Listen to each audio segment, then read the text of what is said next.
Dude wakes up in a fantasy world as a full-blown skeletal knight with in-game gear and busted stats, and he has no idea how it happened. He looks like a final boss, hits like a raid boss, and all he wants is to stay low-key. But when slavers attack or monsters threaten the innocent, he can't help but step in, one overpowered sword swing at a time. It's like someone dropped an MMO god into a world that thinks he's a monster. And the best part? He's not even trying. Prologue. A lone, horse-drawn carriage sped down an unevenly paved road, flanked by a contingent of horse-mounted guards. The thunder of the horses' galloping hooves echoed through the night, broken only by the occasional crashing sound of a stone bouncing off a wheel and into the body of the carriage.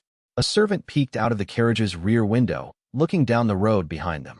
To the right was a sprawling riverbank. Farther along, the serene, orange glow of the setting sun reflected off the surface of the Expital River.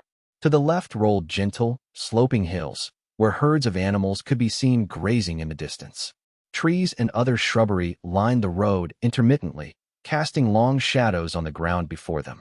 Nothing seemed out of the ordinary, and the only sounds that could be heard were the rumbling wheels and the galloping horses. However, those inside the carriage and the guards riding alongside it were blanketed in a thick, oppressive silence, undoubtedly due to the series of bizarre circumstances they had just encountered. The carriage bore the mark of the Louviert family, royals from the Rodin kingdom. Lauren Lariya du Louviert, the eldest daughter of the Louviert family, sat inside, a pensive look on her face as she watched the scenery roll by through the window. A young woman of just 16 years, Lauren had long, chestnut-colored hair, though her current unease seemed to have robbed it of its usual sheen and luster. Beneath long eyelashes lay wavering, ephemeral hazel eyes set deep in her delicately shaped face. She was dressed in a beautiful gown made of powder blue silk, which was accented by the deep reds from the rays of the setting sun cast through the carriage's window. Lauren had attended an evening ball held by the Diento family, serving as a representative of the Louviert. On her way home, a gang of bandits, at least 20 by Lauren's count, had been lying in wait for her. 9 of her guards fell back to hold off the bandits' advances, though they could no longer be seen. Now only the carriage, its 5-guard contingent, and 1 knight remained. The servant who sat inside the carriage with Lauren was Rita Farron, a chambermaid who served the eldest Louviert daughter. She had short, red hair and distinct green eyes that projected a strong sense of determination. Rita sat quietly next to Lauren, taking the uneasy girl's hand in her own. "We're safe now, Mississippi. I don't see any pursuers, and we're nearly back to town." Rita held Lauren's gaze, smiling at the girl and stroking her hand in the hopes of comforting her. "Thank you, Rita. You're right. We're almost at Father's estate." Lauren smiled and squeezed Rita's hand back, though her anxiety remained. Suddenly, the carriage slowed down dramatically, and the horses could be heard whinnying lightly from outside. The carriage driver opened the small port behind him and turned to Lauren. "I'm sorry, miss, but the horses can't keep running like this. We'll need to go at a walking pace the rest of the way." The horses had taken off at a full gallop to pull the carriage away from the bandits' ambush. Now, it seemed, they could no longer keep up the pace. Even carriage horses had their limits, though the burden on the horses carrying Lauren's guards must have been even greater. Rita glanced out the carriage window where she spied a middle-aged man riding alongside them, affectionately patting his horse. His name was Maudlin, one of the Louviert family's knights, and he oversaw the contingent of guards accompanying the carriage. Though born a peasant, Maudlin's talent for battle had been discovered at a young age, and he was trained to be a knight. Maudlin reached down and wiped away the sweat from his horse's neck with a towel, complimenting his short-cropped hair and carefully groomed mustache. His well-toned and muscular figure could be seen even through the light armor he wore over it. "Do you think we lost the bandits, Sir Maudlin?" Rita stuck her head out of the carriage's window, looking back behind them as she addressed the knight. "Few of the bandits had horses, so if they haven't followed us this far, I dare say we should be fine. Pass the message along to the madam." Maudlin gave Rita a wide, toothy grin in the hopes of putting her at ease. "In that case, perhaps we can finally breathe easy." Rita's expression relaxed as she let out the breath she had been holding. She glanced up the road. A dense clump of trees stood along one side of the road ahead. On the other, the sloping hills seemed to encroach even closer. The sight of that alone left Rita with an indescribable feeling of being confined. Her eyebrows narrowed as the muscles in the back of her neck tensed. Noticing Rita's expression, Maudlin also began scanning the scene in front of them. He seemed to spot something, But before he could get any words out, a volley of arrows cut through the air toward them.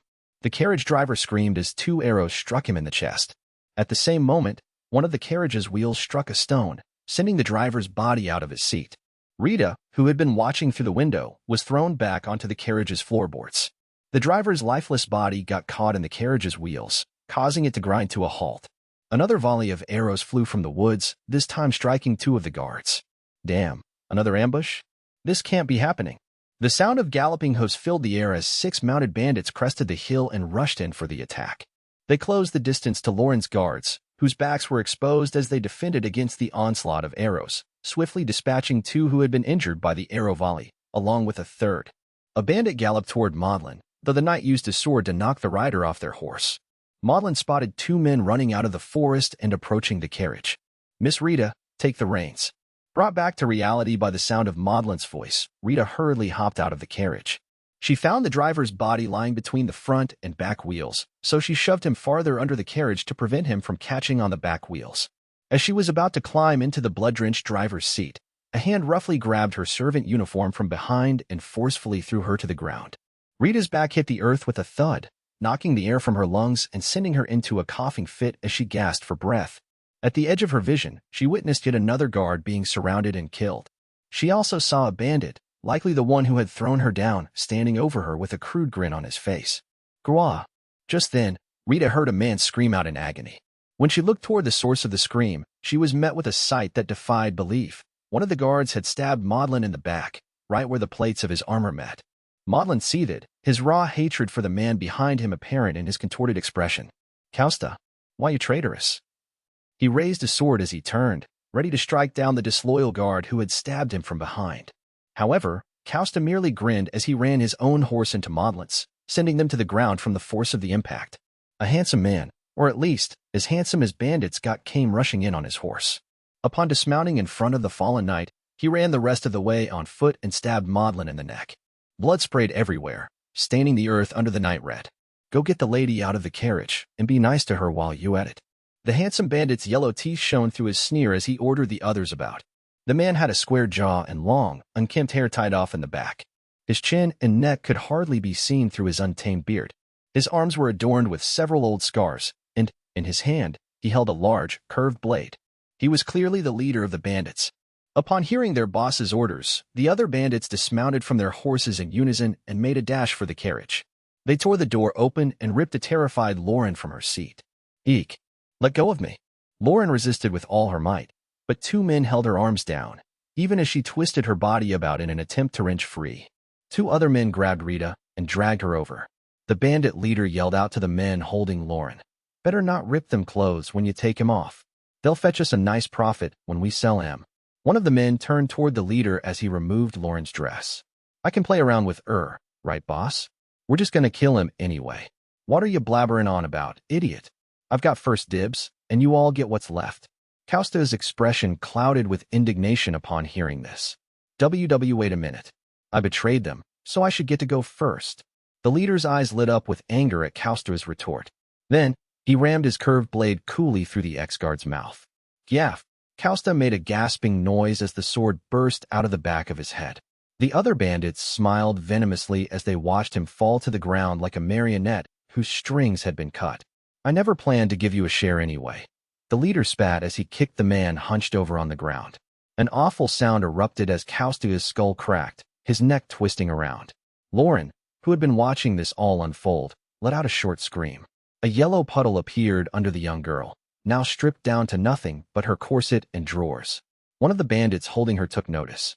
"Looks like the lil lady just gone and dirted herself." Hearing this, the rest of the men broke out into crude laughter. "In that case, I'd be happy to take them soiled undergarments off." The leader stepped forward and pulled the soiled drawers off Lauren with a single tug. The men stared lecherously as Lauren's damp, chestnut hair came into view. "No, let me go? Rita, right-awa." Lauren thrashed frantically to avoid the men's gaze, kicking her legs about to get free. The leader ordered one of his men to grab her legs as he pulled down his own pants, exposing himself to her. "Unhand her this instant. You know what they'll do to you." Unable to put up with these ruffians any longer, Rita screamed at the men even as they restrained her. Her efforts, however, only made them laugh harder. "You best not worry about her." One of the men holding her down responded. "You've got your own problems."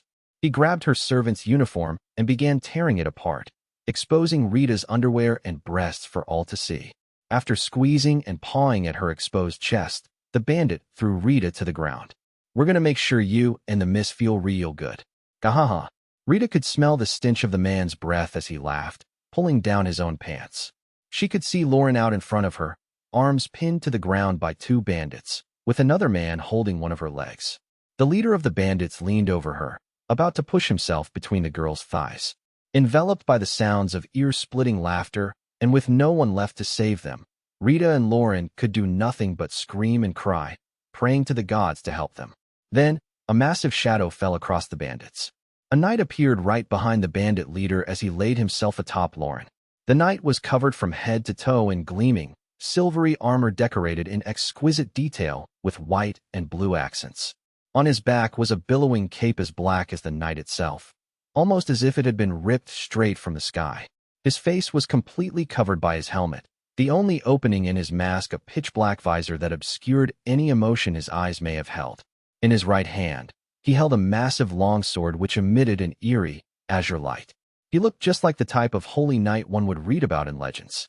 Rita couldn't comprehend what had just appeared right before her very eyes. Without a moment's hesitation, the knight's sword flashed, sending out a blast of light that seemed to slice through the air, right between the bandit leader and the other man holding Lauren's leg. The knight took a large step forward and followed through with a horizontal slash, sending out another blast of light that disappeared between the two men holding Lauren's arms down. It was all over in an instant. The top half of the bandit leader split free from the rest of his body. The man next to him, who had been holding Lauren's leg, now ended at the neck, his head rolling to the floor and facing the setting sun. The men who had been holding her arms down were now missing half of their heads. Geysers of blood spurted out like fountains, spattering the grass around them, painting the already sunset-dappled scene an even deeper shade of burgundy. The top half of the bandit leader tumbled down onto Lauren. She screamed as she frantically kicked it away to the side. The bottom half gushed blood like an overflowing well, forming a crimson lake on the ground. The two men who had been with Rita, one of whom was still straddling her, his member exposed while the other held her down, finally realized that something was wrong. "Wah! It's a ghost."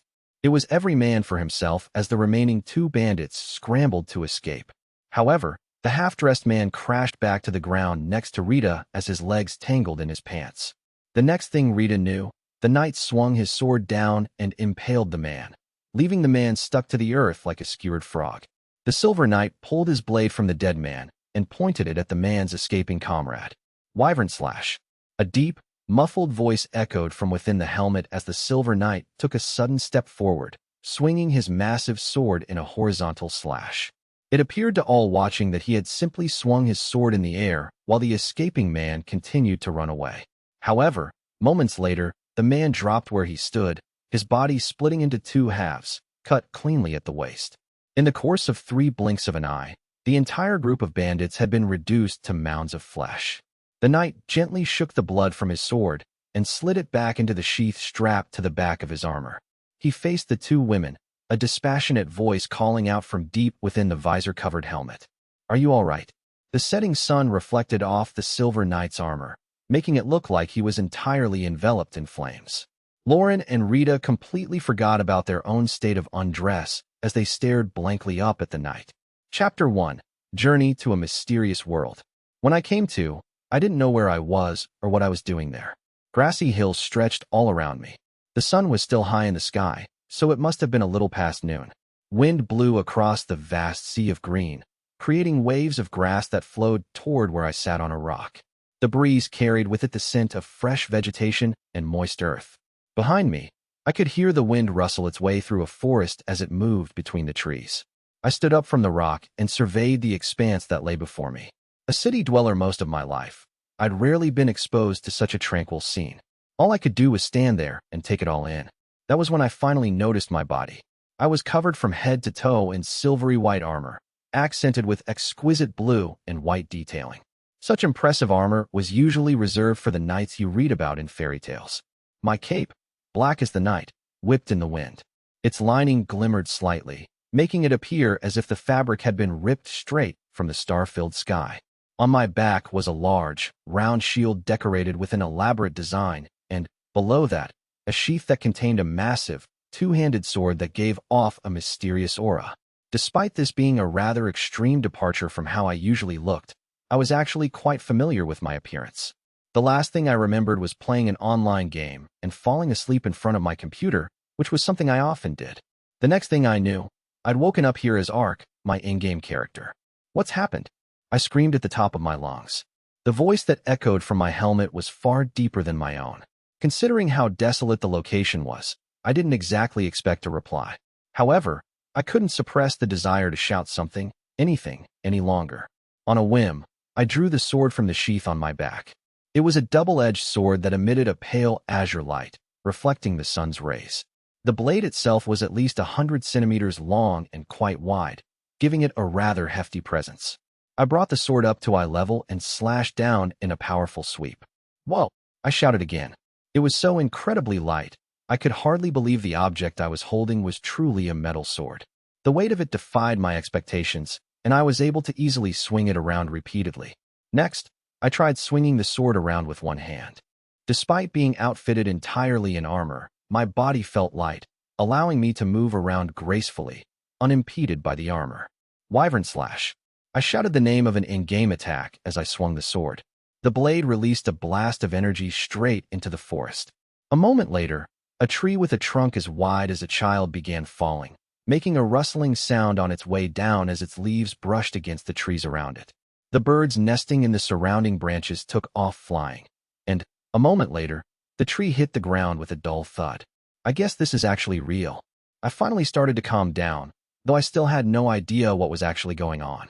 Still somewhat drowsy, I considered the possibility that this may all be a dream. After all, here I was, a holy knight outfitted in the weaponry and armor from the in-game character I had been playing moments ago. This mythical class, silvery white armor I was wearing was from the Bellinus Holy Armor series, which could only be worn by holy knights. Made up of 5 pieces: head, torso, arms, waist, and legs. The armor reduced light and fire attacks by half, restored my health at regular intervals, boosted defense, and increased attack power. It was pretty overpowered. On top of all that, the cape billowing in the wind behind me was the Twilight Cloak, also mythical class. In addition to reducing the effect of dark attacks, it also restored my magic at regular intervals. Attached to my back was the mythical class shield, the Holy Shield of Two Tates. Not only did it offer a high defense stat, its resistance to status effects increased with every level I gained. Many users were highly critical of the incredibly high stats of the Holy Knight's defensive items, leading to the developers of the game making a few changes. However, rather than changing any of the item's stats, they decided, oddly, to make it so Holy Knights were unable to equip accessories. With this restriction on modifying their abilities, the already limited number of Holy Knight players began dwindling. These days, they were incredibly uncommon. The last of my equipment was my two-handed sword, the Holy Thunder Sword of Kalidbalg. It boasted a high attack stat and provided an agility boost. Each mythical class weapon also came with its own attack skills, but these were really just additional buffs on top of the rest. Upon sliding the sword into its sheath on my back, I held my right hand up to the sky, summoning fire. Just like in the game, a flame engulfed my right hand, and fireballs began shooting out of my fist. Actually, no, this wasn't quite like the game. I knew for a fact my main class was Holy Knight, and my subclass had been set to Priest before I went to sleep. Fire was a base mage skill, and Wyvern Slash was a mid-tier knight skill. If this were just like the game, I shouldn't be able to use them with this class setup. So why could I use both mage and knight skills? Still uncertain if this was just an incredibly realistic dream, I banged on my helmet. However, I wasn't any closer to waking up. That was when I forced myself to ask the question I'd been dreading. What if this wasn't a dream, or even a game, but reality? The very thought seemed absurd, even to me, but as I took in what lay before me, all 5 of my senses providing additional information, I started doubting this was a dream. It all seemed too real. If this wasn't a game, then that may explain why I could use all of the techniques I had learned, regardless of class changes. After all, it wasn't like a judo practitioner would lose his ability to use all the judo techniques he had learned the moment he started practicing boxing. In that case, I wondered if this meant I could use the top-tier class skills I had learned. Before becoming a Holy Knight, a top-tier class. I had previously leveled up 9 other classes. In order to become a Holy Knight, I needed to have the top-tier classes of Summoner, Sacred Knight, and Priest. To get those, I needed the mid-tier classes of Magus, Knight, and Bishop. Those required the base-tier classes of Mage, Soldier, and Monk. After those 9 classes, that made Holy Knight my 10th. I didn't learn every skill from every single class, but I had still acquired quite a large number of techniques. With all these skills at my disposal, I just may be able to survive in this unknown world. The fact that I wasn't limited to my main class would alone be a huge help. To be honest, the Holy Knight class was basically a love letter from the developers. Holy Knight swordsmanship was the only ability available, but it allowed you to equip a 2-handed sword in one hand, then gave additional attack bonuses if you equipped one in both. With its ample equipment options and high attack and defense stats, the class seemed perfect for tanking. Unfortunately, it was difficult to use as a main class, since it lacked any ability to attract enemies. The romanticism and the Holy Knight name itself were what drew me in. Having gone through all the effort to attain this top-tier class, I felt a certain affinity for it. Though, even I had to admit it was hard to use. But, on the other hand, the class was certainly more than powerful enough to win in a straight-up fight with its weapons alone, no special techniques needed. I slowly exhaled while I thought this over. I realized I couldn't just keep idling my time away on top of this hill. I needed to find a person, a town, something. I began thinking about what I would do next. Even though I found myself in this impossible situation, I was a little proud of how calm I was. I summoned another spell, just as I had done earlier. This time, it was Transport Gate, a mega support magic skill, which caused a 3-meter-wide, pale blue column of light to appear at my feet. This spell allowed players to instantly transport to any town they had previously visited. In the game, a prompt would typically appear that allowed you to select the name of the town you wanted to transport to. However, the space in front of me remained blank. I thought for a moment about what I should do. Suddenly, the world around me grew dark. The next moment, I was greeted with the same scene I had seen just moments ago. Looking down at my feet, I guessed I had moved ahead maybe 3 meters. It seemed the spell wouldn't work without me having a distinct image of where I wanted to go in mind. I wasn't sure where I was in this world, so perhaps I wouldn't be able to travel very far. It wasn't like I knew any areas other than where I currently stood. Well, this sucks, I muttered as I looked up at the sky. Though, there may be other options. I punched my fist into my open palm as I remembered a different transport skill I could use. Dimensional Step, a supplemental mage skill. After executing the skill, players could move to any location of their choosing with a click of the mouse. Often used in the early game to get out of range of an enemy's area of effect attack or to make a quick escape from hordes of enemies, the skill became mostly useless around mid-game. The area of effective attacks by large monsters and bosses was simply too large to escape. The skill was basically only useful for adjusting your position, or for consuming MP as you darted across the screen. I focused on a location in front of me, then executed Dimensional Step. An instant later, the world around me began moving. Looking over my shoulder, I could see where I had been standing just moments ago. It was quite a distance away, maybe about 500 meters or so. In the game, the skill would only allow you to teleport as far as the edge of your screen. Here in the real world, however, the spell made it possible for me to instantly travel to any location I could see. It was pretty convenient to be able to fly about like an esper without needing to put a bead against my head each and every time. Plus, the short recharge time between uses made it a pretty useful transport spell.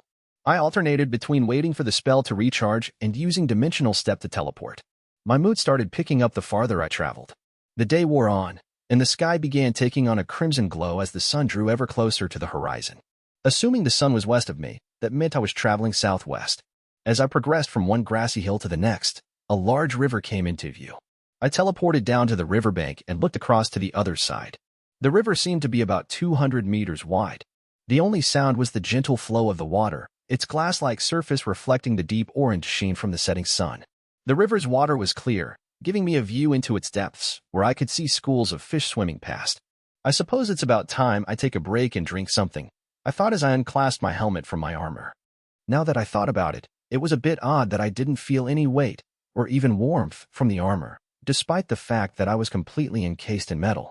With that in the back of my mind, I leaned over the surface of the water. My face was completely white. What the words escaped my lips before being quickly drowned out by the sounds of the burbling river. I locked eyes with the face staring back at me from the river. Well, that wasn't entirely accurate. There were no eyes in my reflection, nor was there a nose or even skin. Light blue flames flickered deep within a pair of dark, eyeless sockets, gazing back at me emotionlessly. The skeleton reflected in the water's surface was wearing the same exquisite armor that I was. It had completely slipped my mind. If my abilities here were just as limited as they had been in the game, I probably would have noticed sooner. However, without this reminder, I had completely forgotten which avatar I was playing. My usual A-game avatar was based on a humanoid that I had customized down to the last detail. The system allowed players to make all sorts of customizations to their appearance, even inventing your own species. You could give your avatar elongated ears to make an elf, or maybe a pig-like nose to make an orc, just to name a few. For a fee, you could gain access to even more avatar customizations, one of which was a skeleton avatar. My friends had criticized me for choosing such a meaningless customization.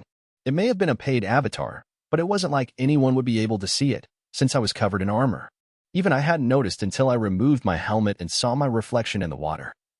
I shook my head and tried clearing my thoughts to refocus myself, but the shock was more emotional than anything.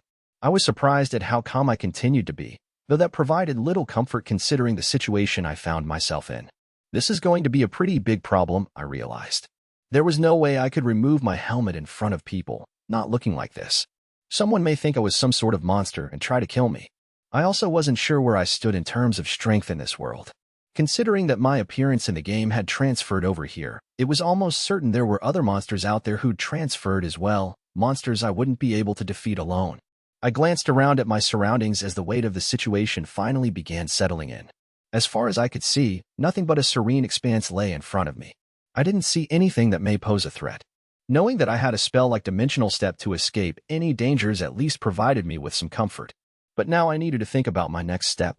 I decided I should lie low and try not to stand out. That was really my only option.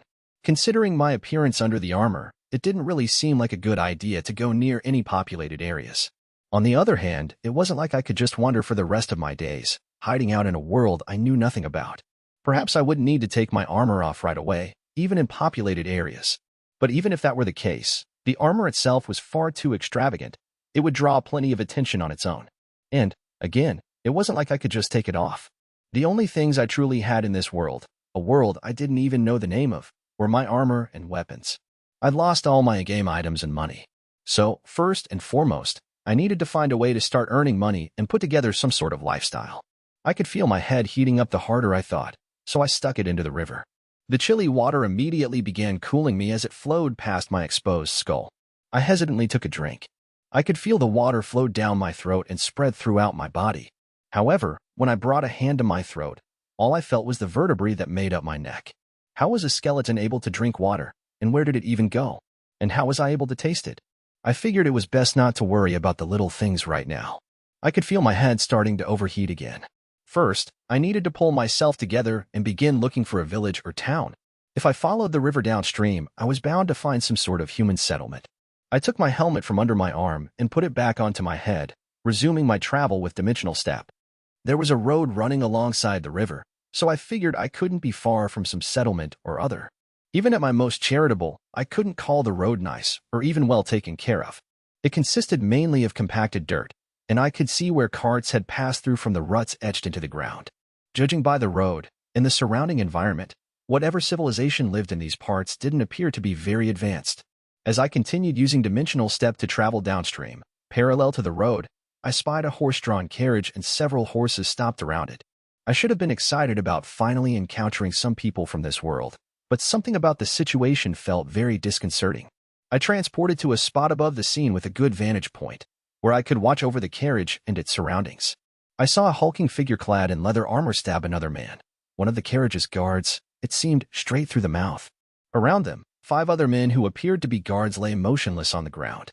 There were also a few unkempt men sprawled out among them. The hulking man who'd stabbed the guard and 5 other men clad in similar clothing, mercenaries, bandits, or something similar, were all that remained. There were also 2 women, whom the bandits were handling roughly. Judging by the looks and the lecherous smiles the bandits were giving these women, it was apparent where things were going next. The whole scene further reinforced my impression that I was in a distinctly non-modern world. Horses and carriages were still being used as a means of transportation, and the men's clothes were straight out of a medieval play. What's more, they were just casually killing people with swords in the middle of the day. But I thought as I glanced down at my gleaming armor with a sigh, others would probably say the same about me. The gleeful laughter and shouts of the bandits tearing away clothing mixed with the screams and pleas of the pinned-down women. I couldn't simply stand by and watch. But to save these women, I'd have to take on 6 bandits, and I'd already seen them kill without hesitation. It wasn't like I could just walk on up and tell them to cut it out. Assuming I had the same strength and abilities that I did in-game, I was sure I could take them on in a straight fight. But I had no idea if I was stronger or possibly even weaker than I was in the game. If I was weaker, well, it could all be over for me the moment I entered the fray. Either way, if I wanted to ensure my victory, I would need to make a plan and get the drop on them. First off, I needed to take out as many bandits as possible in my initial strike. I hoped the odds were in my favor. After all, attacks made right after Dimensional Step were a nearly instant death blow, in the game, at least. The most basic step in any good strategy was to take out the most powerful enemy first. My target was the hulking man currently pulling down his pants. His backside was facing toward me, and he was right in my line of sight. I pulled my sword out of its sheath. Though I may not have been able to use it with finesse, the mythical class Holy Thunder Sword of Kalidbalg shouldn't have a problem performing here, especially considering the power it had shown earlier when it cleaved through that tree with a single slash. No, I couldn't worry about things like finesse right now. Those luxuries were reserved for seasoned soldiers. I took a deep breath and squeezed the sword tightly in my hand. These people were murderers. There was no need to hesitate. Still not totally believing the situation I'd found myself in, I tilted my head to the side, and I focused my gaze on the hulking man. In the next instant, I used Dimensional Step Transportation spell to teleport myself behind the group of bandits and swung my sword at their unprotected backs. The surprise strike was a massive success. Overpowering, even. Before they were even aware of my presence, 4 of the bandits had already been taken out of the fight. As the remaining 2 attempted to run, I finished them off effortlessly. I hadn't originally intended to kill the escaping bandits, but as I got swept up in the flow of battle and saw the men turn and run, my body moved before my mind had a chance to catch up. You often hear that showing your back to a bear will entice it to attack you, but this experience made me wonder whether the phenomenon was limited to bears. Until today, I couldn't have imagined actually striking a man down with the wyvern slash. Still, I didn't feel any strong emotional or physical reaction to having taken human lives. It was, after all, for the sake of saving the women. Was this due to my new form? I felt as if I was on the brink of catching a glimpse of some deep and bottomless emotion lurking within me, only for it to be replaced by an emotion equally lacking in significance. I couldn't tell what the hidden emotion was, but it was hardly the time for introspection. Now that I'd dealt with the bandits, I needed to help the women. Hopefully, they could show me to the nearest town. I turned my gaze to them. They both looked as if they'd seen better days, so I decided to say something to put them at ease. Are you all right? I spoke just as I would have in the game. That's right, just as if this were all a game. The way I spoke when I played this character came out naturally, like a long-formed habit. Whenever I typed out in-game conversations in front of my PC, I'd mutter the words aloud to myself. Maybe that's why it didn't feel strange when I spoke the words here. According to my character's backstory, he was an all-around nice guy in his early 40s who'd been certified as a sacred knight before a curse was placed on him, turning him into a skeleton. He was now on a journey to wander the land in search of a cure. The 2 women, actually, the one with the chestnut-colored hair was still a young girl, gazed ahead blankly, drenched in the bright red blood of the bandits. They must have been through a lot. The girl in chambermaid clothing looked to be in her 20s and wore her curly, red hair short, cut off at the nape of her neck. Her strong, determined, green eyes stared back at me. She held an arm across her chest, where her clothing had been. She'd somehow avoided much of the blood spatter. You should go get washed up at the river. I'll stay behind and take care of any remaining bandits. Thank you. Come with me, madam. The chambermaid responded to my suggestion with a slight bow before running over to the carriage and pulling out a large cloth from their bags. She walked over to the girl, the one she referred to as madam, and wrapped the girl in the cloth, then escorted the little madam toward the river. After seeing them off, I surveyed my surroundings. In all, there were 9 dead bandits and 6 more bodies that appeared to have been guards. It was a gruesome scene. In addition to the 4 horses hitched to the carriage, there were another 12 in the vicinity. Judging by the gear the horses carried, 6 of them had belonged to the bandits. Horses were probably a luxury in this place, akin to a passenger car in my own world. Since I was trapped in a world I knew nothing about, I figured money was the first thing I needed to take care of. No matter what time period or world we were talking about, money was a universal necessity to life. Whether I planned on heading into town with the women or just wandering the lands as a vagabond, I need to get some other resources together as well. First, I decided to take the bandits' horses and sell them in town. That would hopefully give me a fair amount of coin. I could probably take the weapons from the dead bandits and sell those too. I'd guess that blades in particular were pretty expensive in this time period, seeing as they were big chunks of metal. The leather armor didn't seem like it'd net me much on the open market, so I decided to leave it all behind. It was all pretty roughed up and drenched in blood, so I wasn't even sure I could sell it. As I knelt to search the nearest bandit, I noted how difficult it was to tell the bad guys from the good. A wry laugh echoed from deep within my helmet. I found a leather pouch tied to the bandit's waist. Inside, there were 4 silver, 100-yen-sized coins and 15 more that looked similar in size and color to the old 10-yen coins. They all bore the same mark on them and appeared to be the local currency. Silver and copper? They were poorly minted compared to the coins used in Japan, but they certainly fit with the rest of the world. I went about collecting money from the rest of the bandits. The man with his backside sticking out, the leader, I supposed, had 6 gold-colored coins approximately the size of 1-yen coins. The gold, or at least what I believed was gold, was surprisingly heavy for its size. All told, the 9 bandits had 6 gold, 31 silver, and 67 copper coins. Whether this was a significant amount or not, I couldn't say yet. I didn't know anything about the cost of goods here. After that, I collected a total of 6 swords, 1 mace-like club, and 3 short swords. I tied them all together and put them into a burlap sack tied to the back of one of the bandits' horses. Then I piled all the bandits' bodies up in the grasslands next to the road. I was surprisingly calm about the whole thing.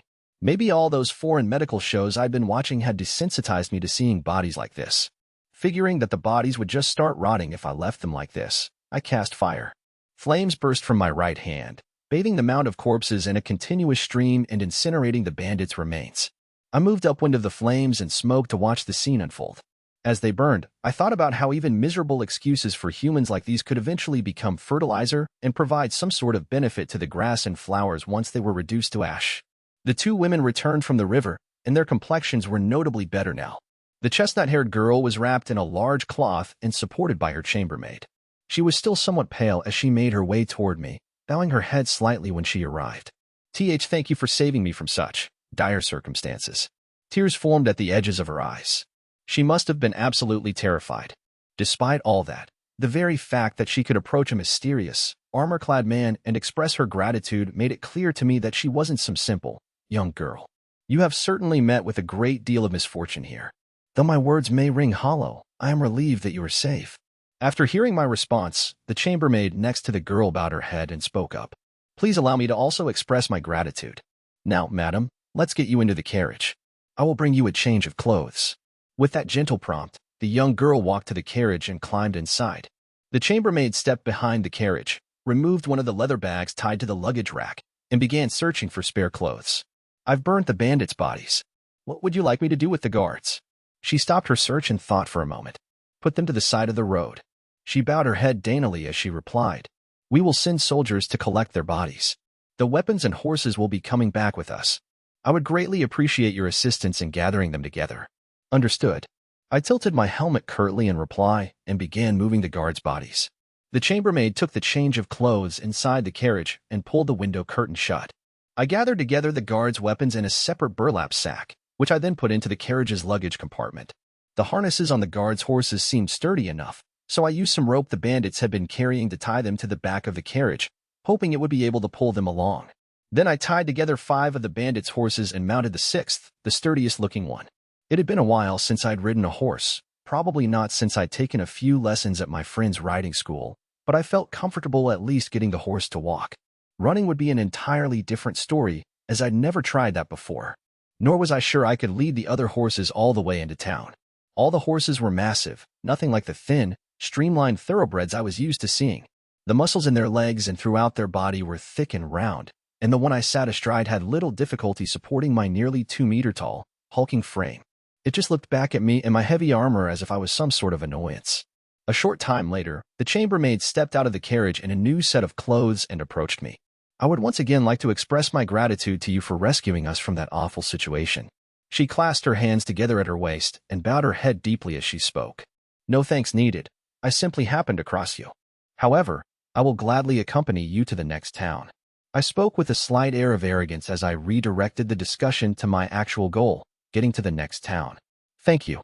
The chambermaid didn't seem to notice anything amiss and was rather cheerful as she thanked me before moving up into the driver's seat. She gave the reins a light snap, causing the horses to once again resume their march down the road. Once the carriage had begun its silent procession forward, I brought my own horse alongside it.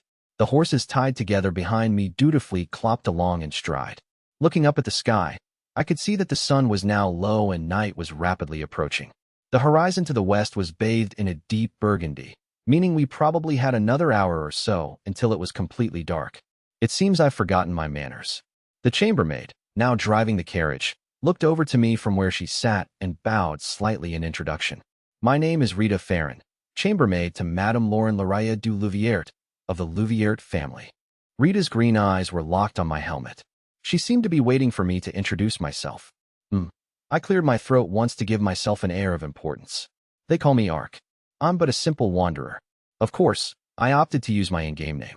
Clad completely in armor like this, I found it much easier to put on an act and play someone other than myself.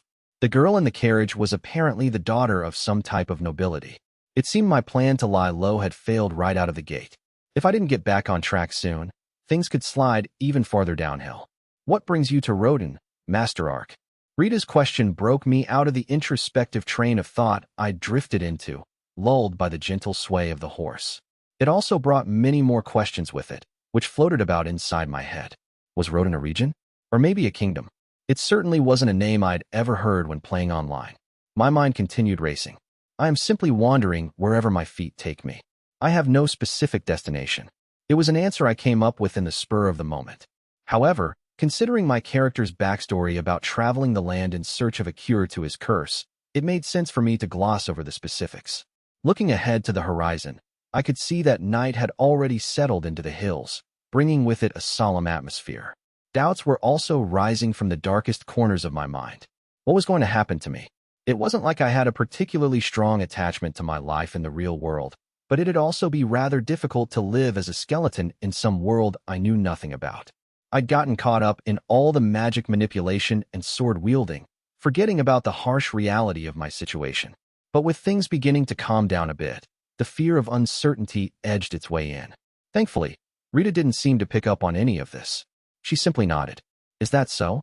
We're currently on our way to the town of Louviert, which is controlled by Miss Lauren's father, Master Buckle. I'm confident he will be overjoyed to hear that you have done away with the bandits. I'd be honored if you would accompany us to his residence. She must have picked up on some of my uncertainty, because she punctuated her invitation with a warm smile. Alas, this wasn't an invitation I could accept. Meeting with someone of high status, like a landowning noble, was simply out of the question. First and foremost, I would have to take off my helmet. You can't just meet nobility with your helmet still firmly on your head. In modern terms, that'd be like meeting with the prefectural governor while wearing a motorcycle helmet. Nowadays, you can't even go into a convenience store with your face completely covered like that. In any case, I needed to avoid that situation at all costs. I appreciate the offer. However, I do not need a reward. Your gratitude is enough. I tried ending the conversation there, but her face only clouded over as she continued insisting. After having saved Miss Lauren and myself like that, I couldn't imagine not providing you with a reward. Perhaps you should speak with Master Buckle. Well, this was making things difficult.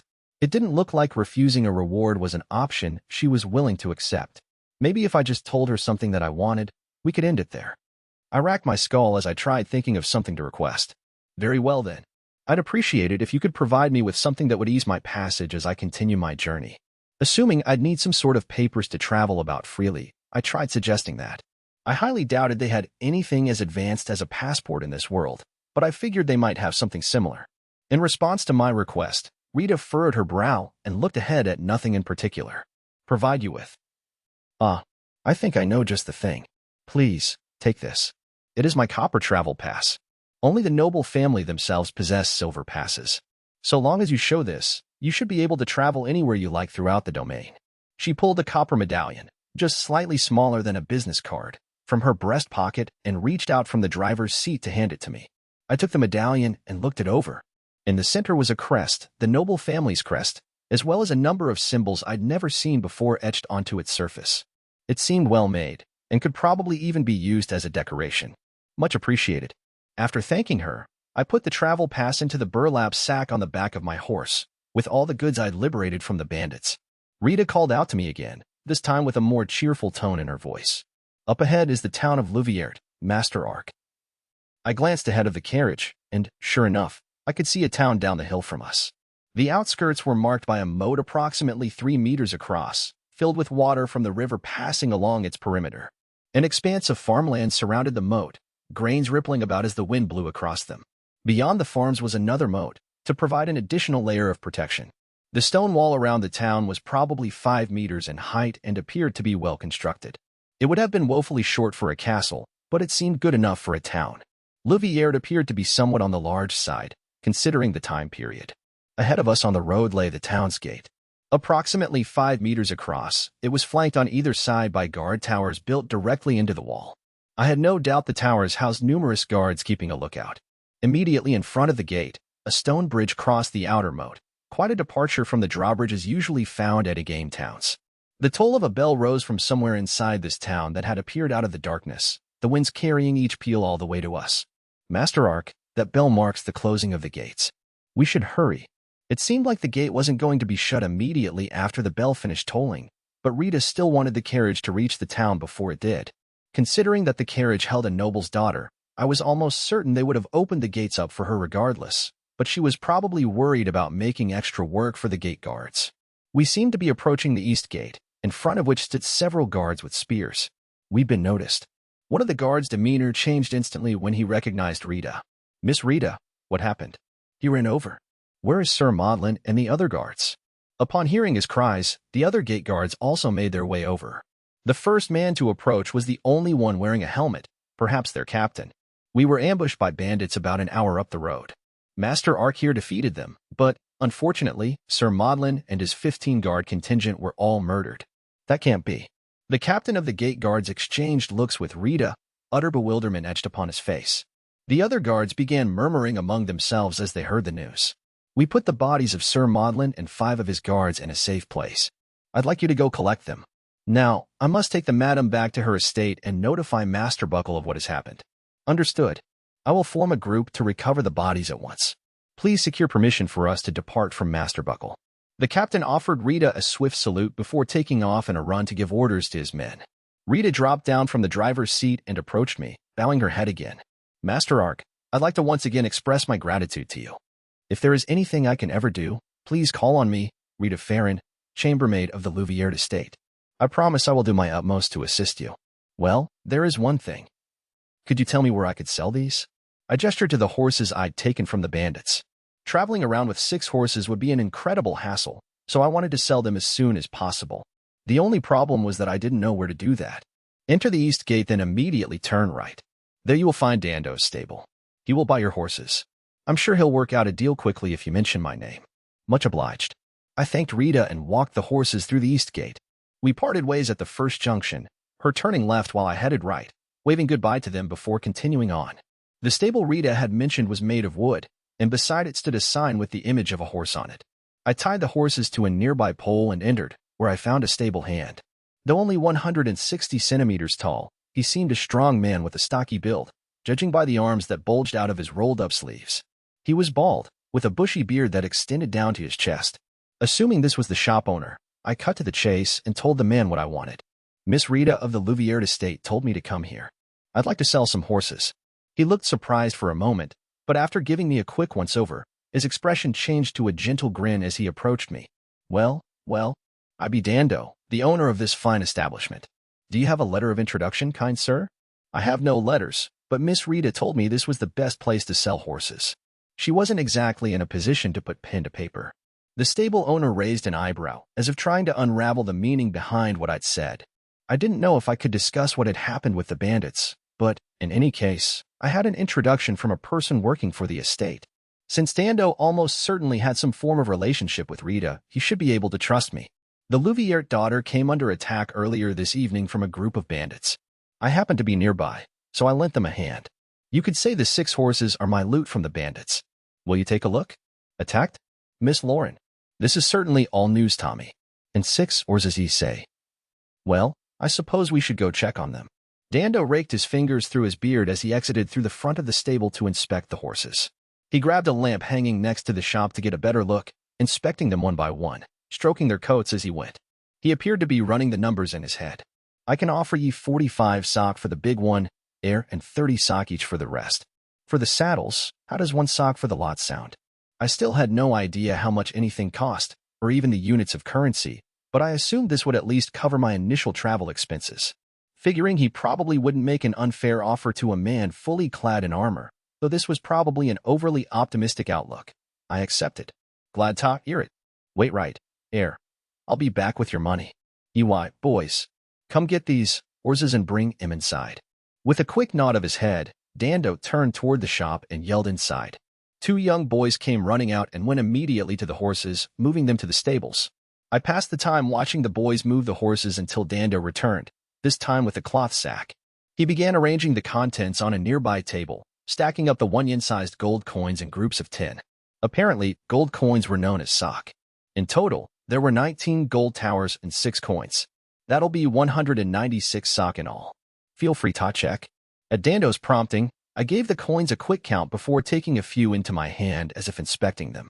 I couldn't really say either way, but there didn't seem to be any issues. I put the coins into my small leather coin pouch, which quickly took on some heft. Despite how tiny the coins looked, each weighed about as much as a 500 yen coin. They didn't look to be pure gold, but whatever metals they were made of were pretty heavy. Thank you. You don't by chance know of a place where I can spend the night? An inn? Well, there's Marla's in the center of town, off the main thoroughfare. But I'm not sure if there's any place in these parts where a person like yourself could stay. Dando once again glanced over my armor, then gave me an apologetic look. I am but a wanderer. All I need is a place where I can lie down, out of the wind and rain. After thanking the stable owner, I made my way toward the town center. The sun had now completely set, blanketing the town in darkness. I encountered several people walking quickly along the roads, but it seemed that few townsfolk went out after dark. Each time I passed someone, they looked taken aback when they saw me. I imagined it must have been pretty terrifying to see an armor-clad man roaming the streets at night. In the center of town, I found a thoroughfare about 10 meters across. It seemed the town of Louviers only had gates to its east and west, though this road connected the town center to its southern part, meaning there was no direct route from the gates to the road.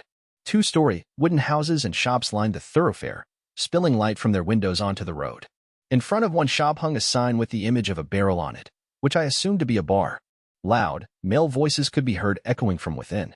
I approached and called out to a man stumbling around near the bar's entrance. I am searching for Marla's Inn. Could you tell me where to find it? Oh, over there. Sir, sir. The drunk man stared wide-eyed at me as he slurred his words, pointing to a building across the road. I thanked him and made my way toward it. A bell rang as I stepped through the door, prompting a surprised-looking middle-aged man to hurry over from behind the counter to greet me. Ah, Sir Knight. What brings you to our humble establishment? I'd like to stay the night. Here. You want to stay here, in a place like this? The innkeeper's voice squeaked, betraying his surprise. I imagined I looked like a mighty knight from some far-flung region. But I confirmed my intention, and the innkeeper handed over a room key, his hand shaking ever so slightly. A night's stay cost 1 SEK, a silver coin. Firewood for cooking cost an additional SEK.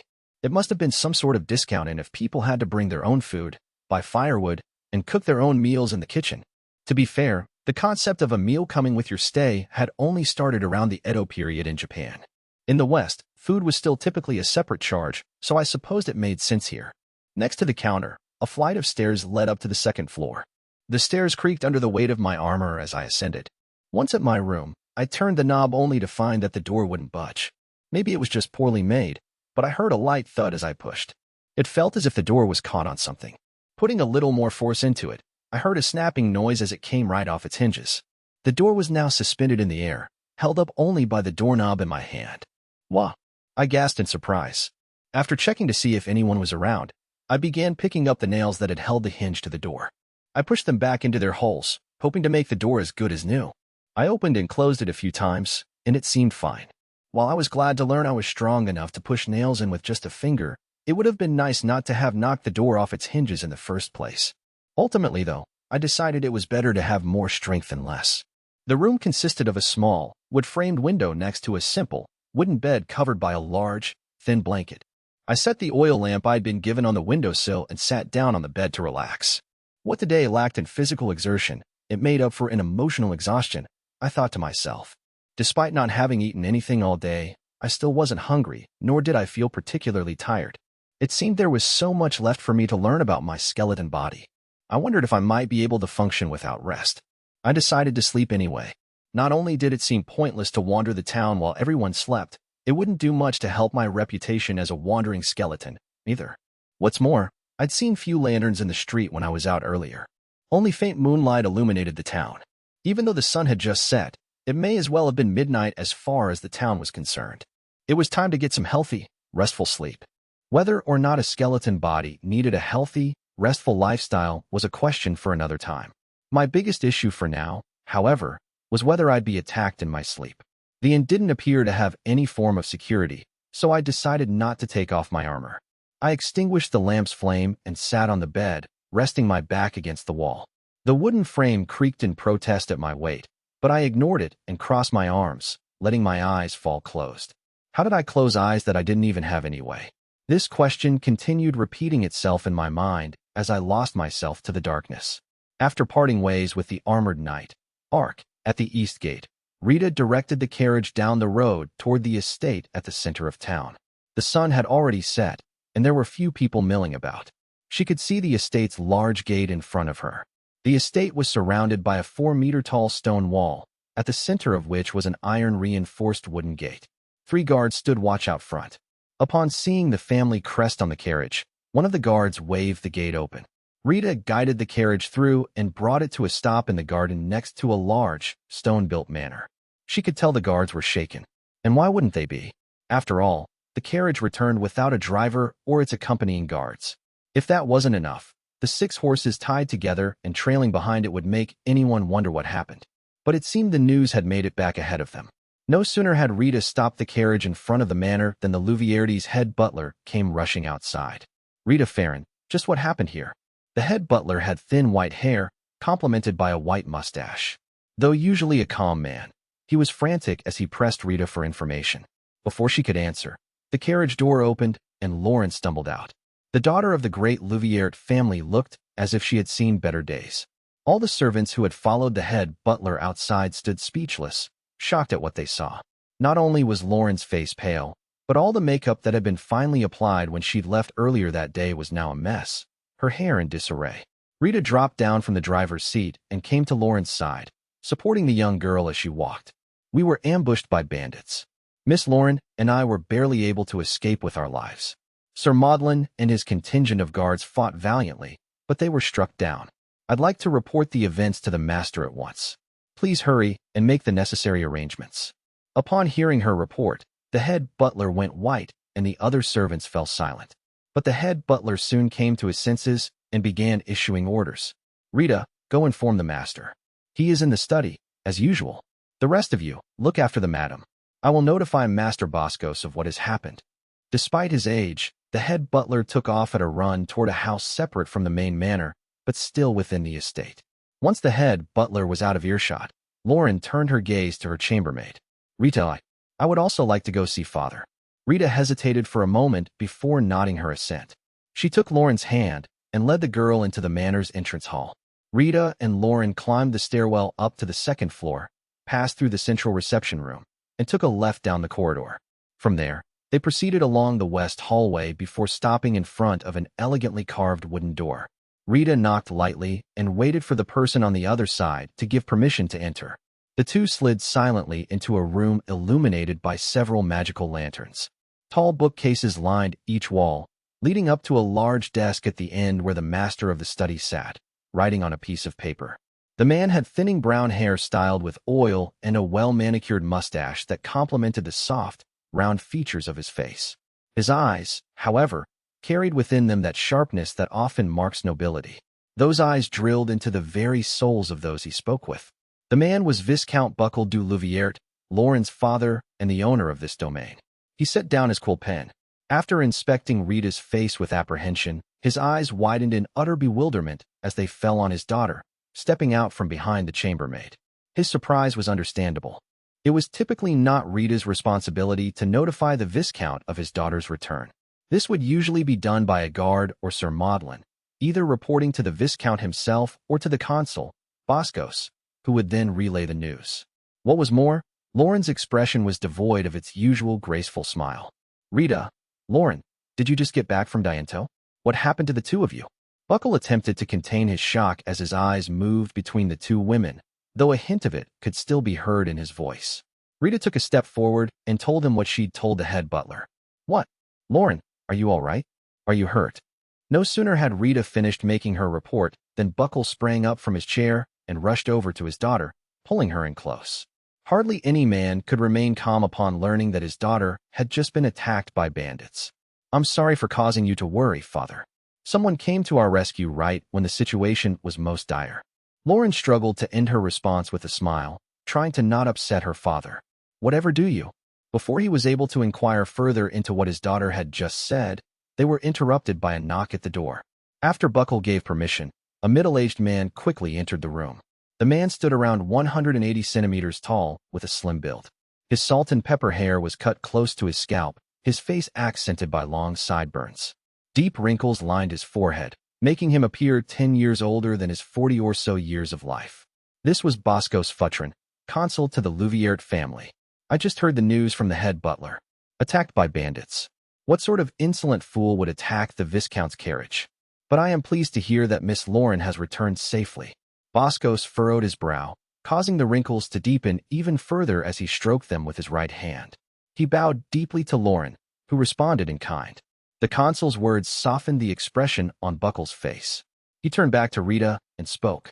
Tell us more about what happened and the events leading up to it. We were first ambushed shortly after we left Corna by a group of around 20 bandits. 9 guards stayed behind to hold them back, while we escaped with Sir Maudlin and the remaining guards. However, we were ambushed once again by a group of 9 bandits the moment we stopped our horses. You were ambushed twice? That's correct. I suppose the first ambush may have been meant to draw our guards away. Upon hearing this, Boscos crossed his arms, and his face contorted into a scowl. He cleared his throat before speaking. Sir Maudlin and the 5 remaining guards were killed in the second ambush by just 9 bandits? These men must have been highly skilled. Rita responded, to the best of her ability and memory, as Boscos asked for more details on the attack. I can't believe it. A traitor in our midst? Boscos, I want you to find out everything you can about this Causta. If he has any family, I want them brought before me. Buckle's veins bulged as he gave the order. Why yes. Understood. Boscos gave a quick bow and left the study. Returning to his desk, Buckle dropped back into his chair and let out an exhausted sigh. A gang of bandits with 6 horses. I've never heard of any groups like that in this region. The Viscount groaned slightly as he looked out the study's window and into the darkness. The idea of mounted bandits was unbelievable to him. In addition to food and water, the bandits would also have needed shoes, saddles, and even training to prepare each horse for combat, all of which would have cost great amounts of money. A small-scale gang would have had a difficult time supporting 6 horses, but if a large group had moved into his domain, he would have at least heard rumors. It seems the bandits' objective was to kill Miss Lauren. It's possible they had been hired by someone. Rita spoke her theory to the Viscount's back. He continued groaning lightly as he glared out the window in front of him.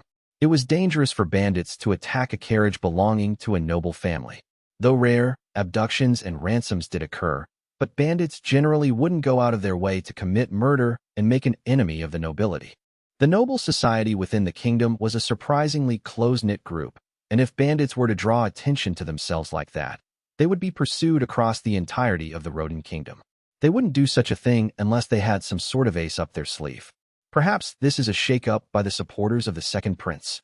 Buckle's round features contorted into a mixture of shock and anger as he hit on this possibility. Behind the scenes, a vicious battle raged in Rodin over who would succeed the elderly king.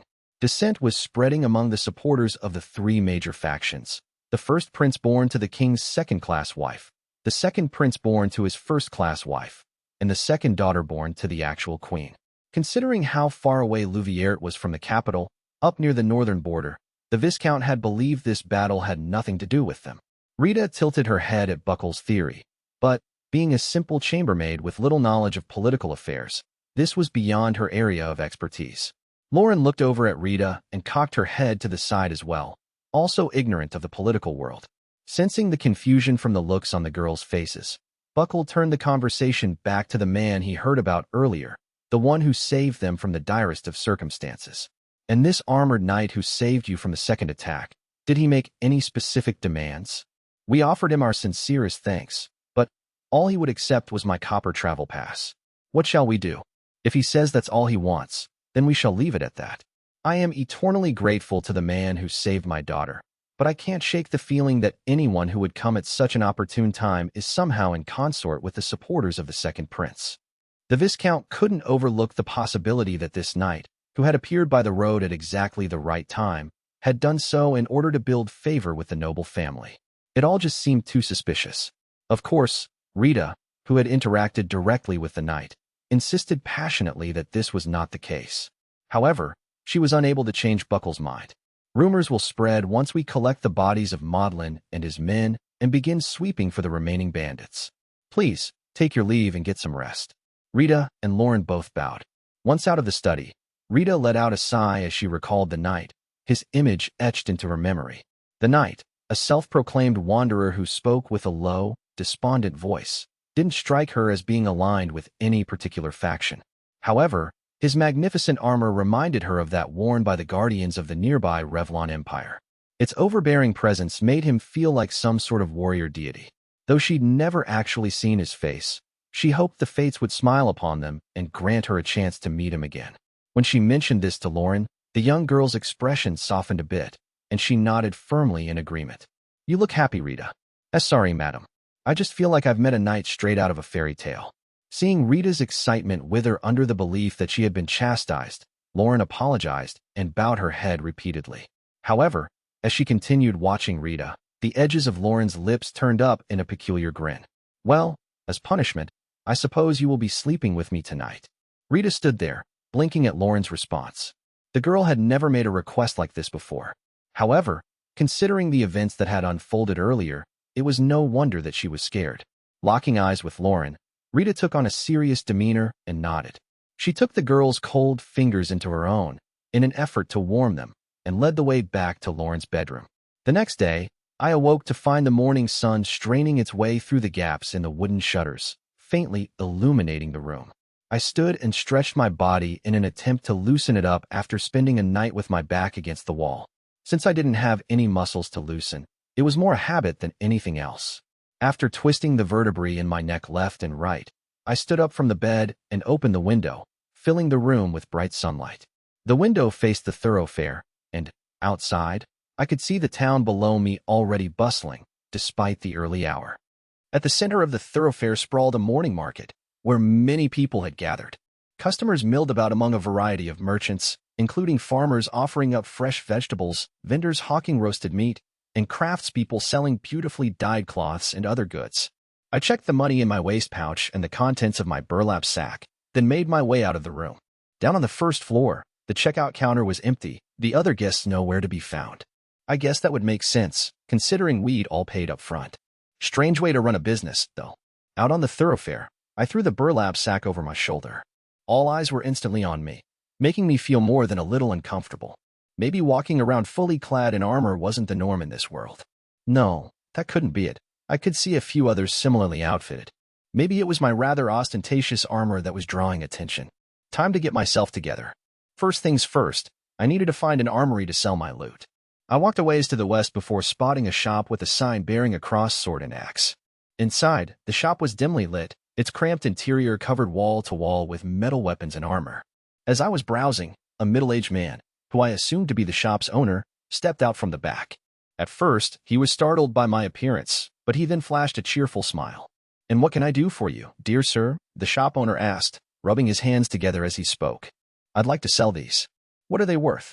I lowered the burlap sack from my shoulder and undid the cord holding the flap shut, placing all the items I'd plundered from the bandits' 6 swords, 1 mace, and 2 of the 3 short swords, onto the counter. The third short sword seemed like it might come in handy, so I left it in the bag. The shop owner inspected each of the items, removing the swords from their sheaths so he could examine their blades. Finally, he placed his hand to his chin, as if signaling that he'd settled on a purchase price, and turned back to face me.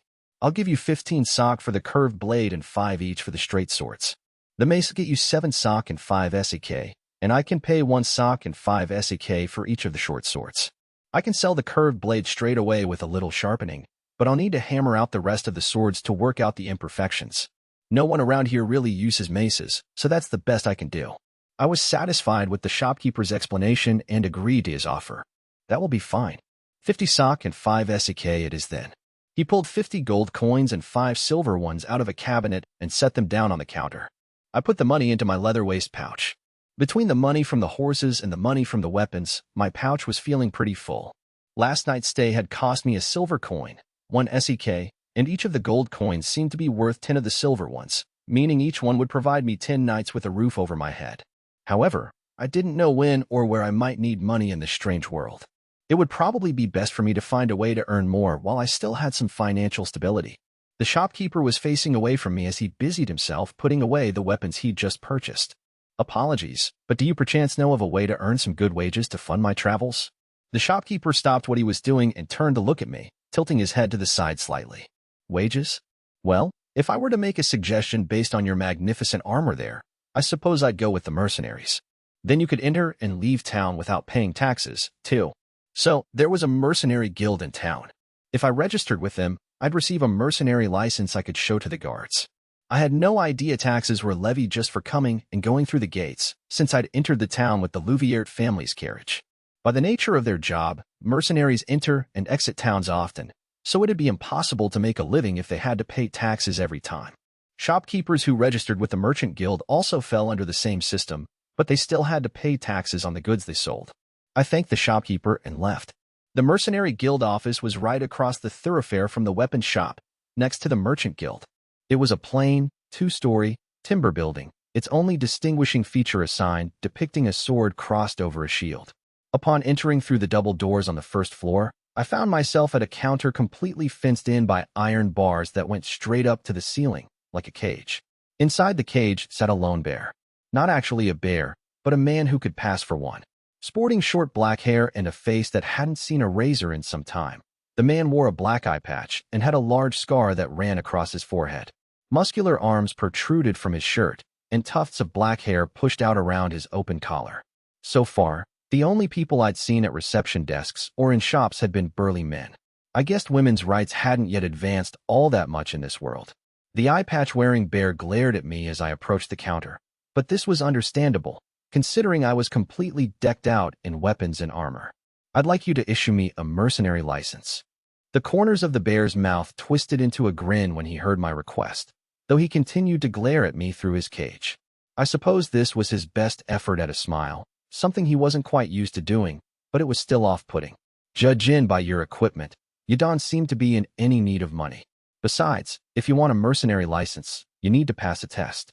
A test of strength, basically. All you need to do is bring back proof that you killed 3 beasts, monsters, or bandits. Which ones, and the order is up to you. Real simple, yeah? The bear guarding the reception desk shot me a bold smile. Beasts sounded normal enough, but apparently there were also monsters in this world. I'd noticed herds of animals out in the grasslands and on the hills as I made my way here, but I hadn't seen anything like a beast or monster. It had all struck me as a rather tranquil scene. What's more, bandits were also included on the list. Would severed heads serve as proof, then? I'd already cremated the corpses of the bandits I'd killed yesterday, so those wouldn't do. Understood. I'll be back with my 3 bounties. I made a mental note of the test criteria before thanking the bear and leaving the mercenary guild office. Despite how crowded the thoroughfare's sprawling morning market was, the path immediately in front of me was surprisingly clear. I walked easily through the crowds and headed toward the west gate. On my way, I stopped at a stall selling a variety of leather goods, ranging from small coin pouches made from hardened leather to leather-carrying cases. I picked up a large leather water skin in the shape of a gourd, with a cork pressed into the top to serve as a stopper. This was an absolute necessity for any traveler. I handed the stall owner 3 silver coins and received 5 copper coins in change. Considering how full my coin pouch was already, I knew fishing out copper coins would quickly become a hassle. Pretty soon, I'd have to start sorting my coins into different pouches based on their denominations. At another stall, I purchased a large leather sack for 1 SEK, so I'd have something to put my upcoming bounties in. This time, I opted to pay in copper coins to lighten the weight of my coin pouch. As I continued, I passed a stall whose delightful aroma filled the thoroughfare. A simple fire pit in front of the stall displayed roasted meats covered in finely diced herbs.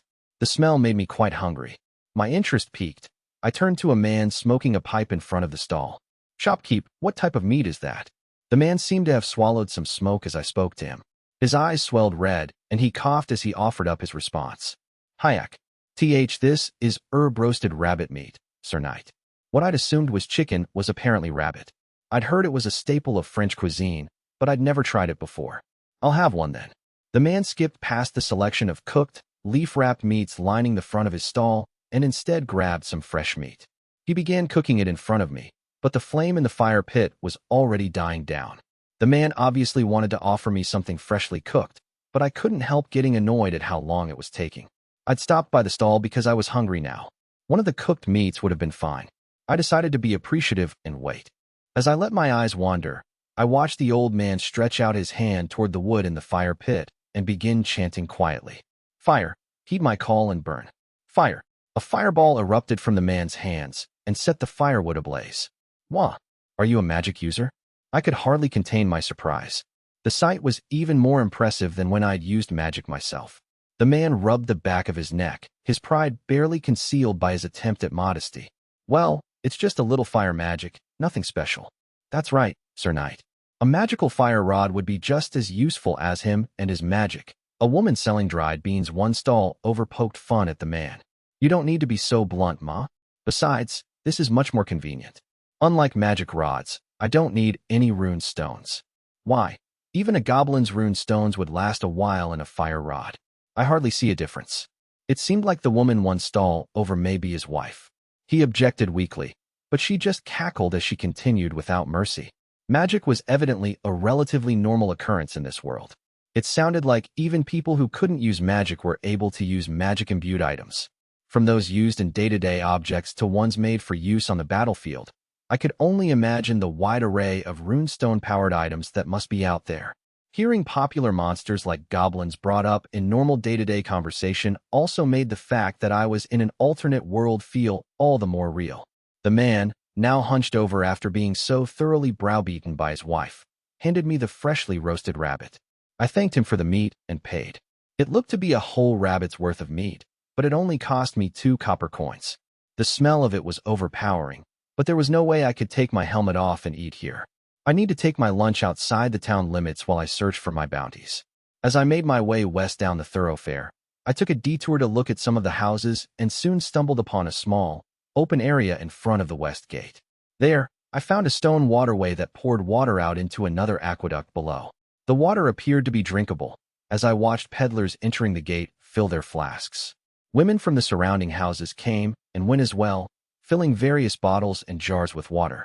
Downstream, in the lower aqueduct, people washed vegetables and the like, and even farther down, women washed clothes. The east gate probably had a similar setup, but it had been night when I arrived, which was why I hadn't seen anyone. As I approached the aqueduct, the people fell quiet and spread out to make way for me. I gave my water skin a quick rinse before filling it up, then popped the cork in it and returned it to my burlap sack. I then made my way toward the west gate. Merchants stood with their horse-drawn carts at the west gate as their goods were inspected by the guards.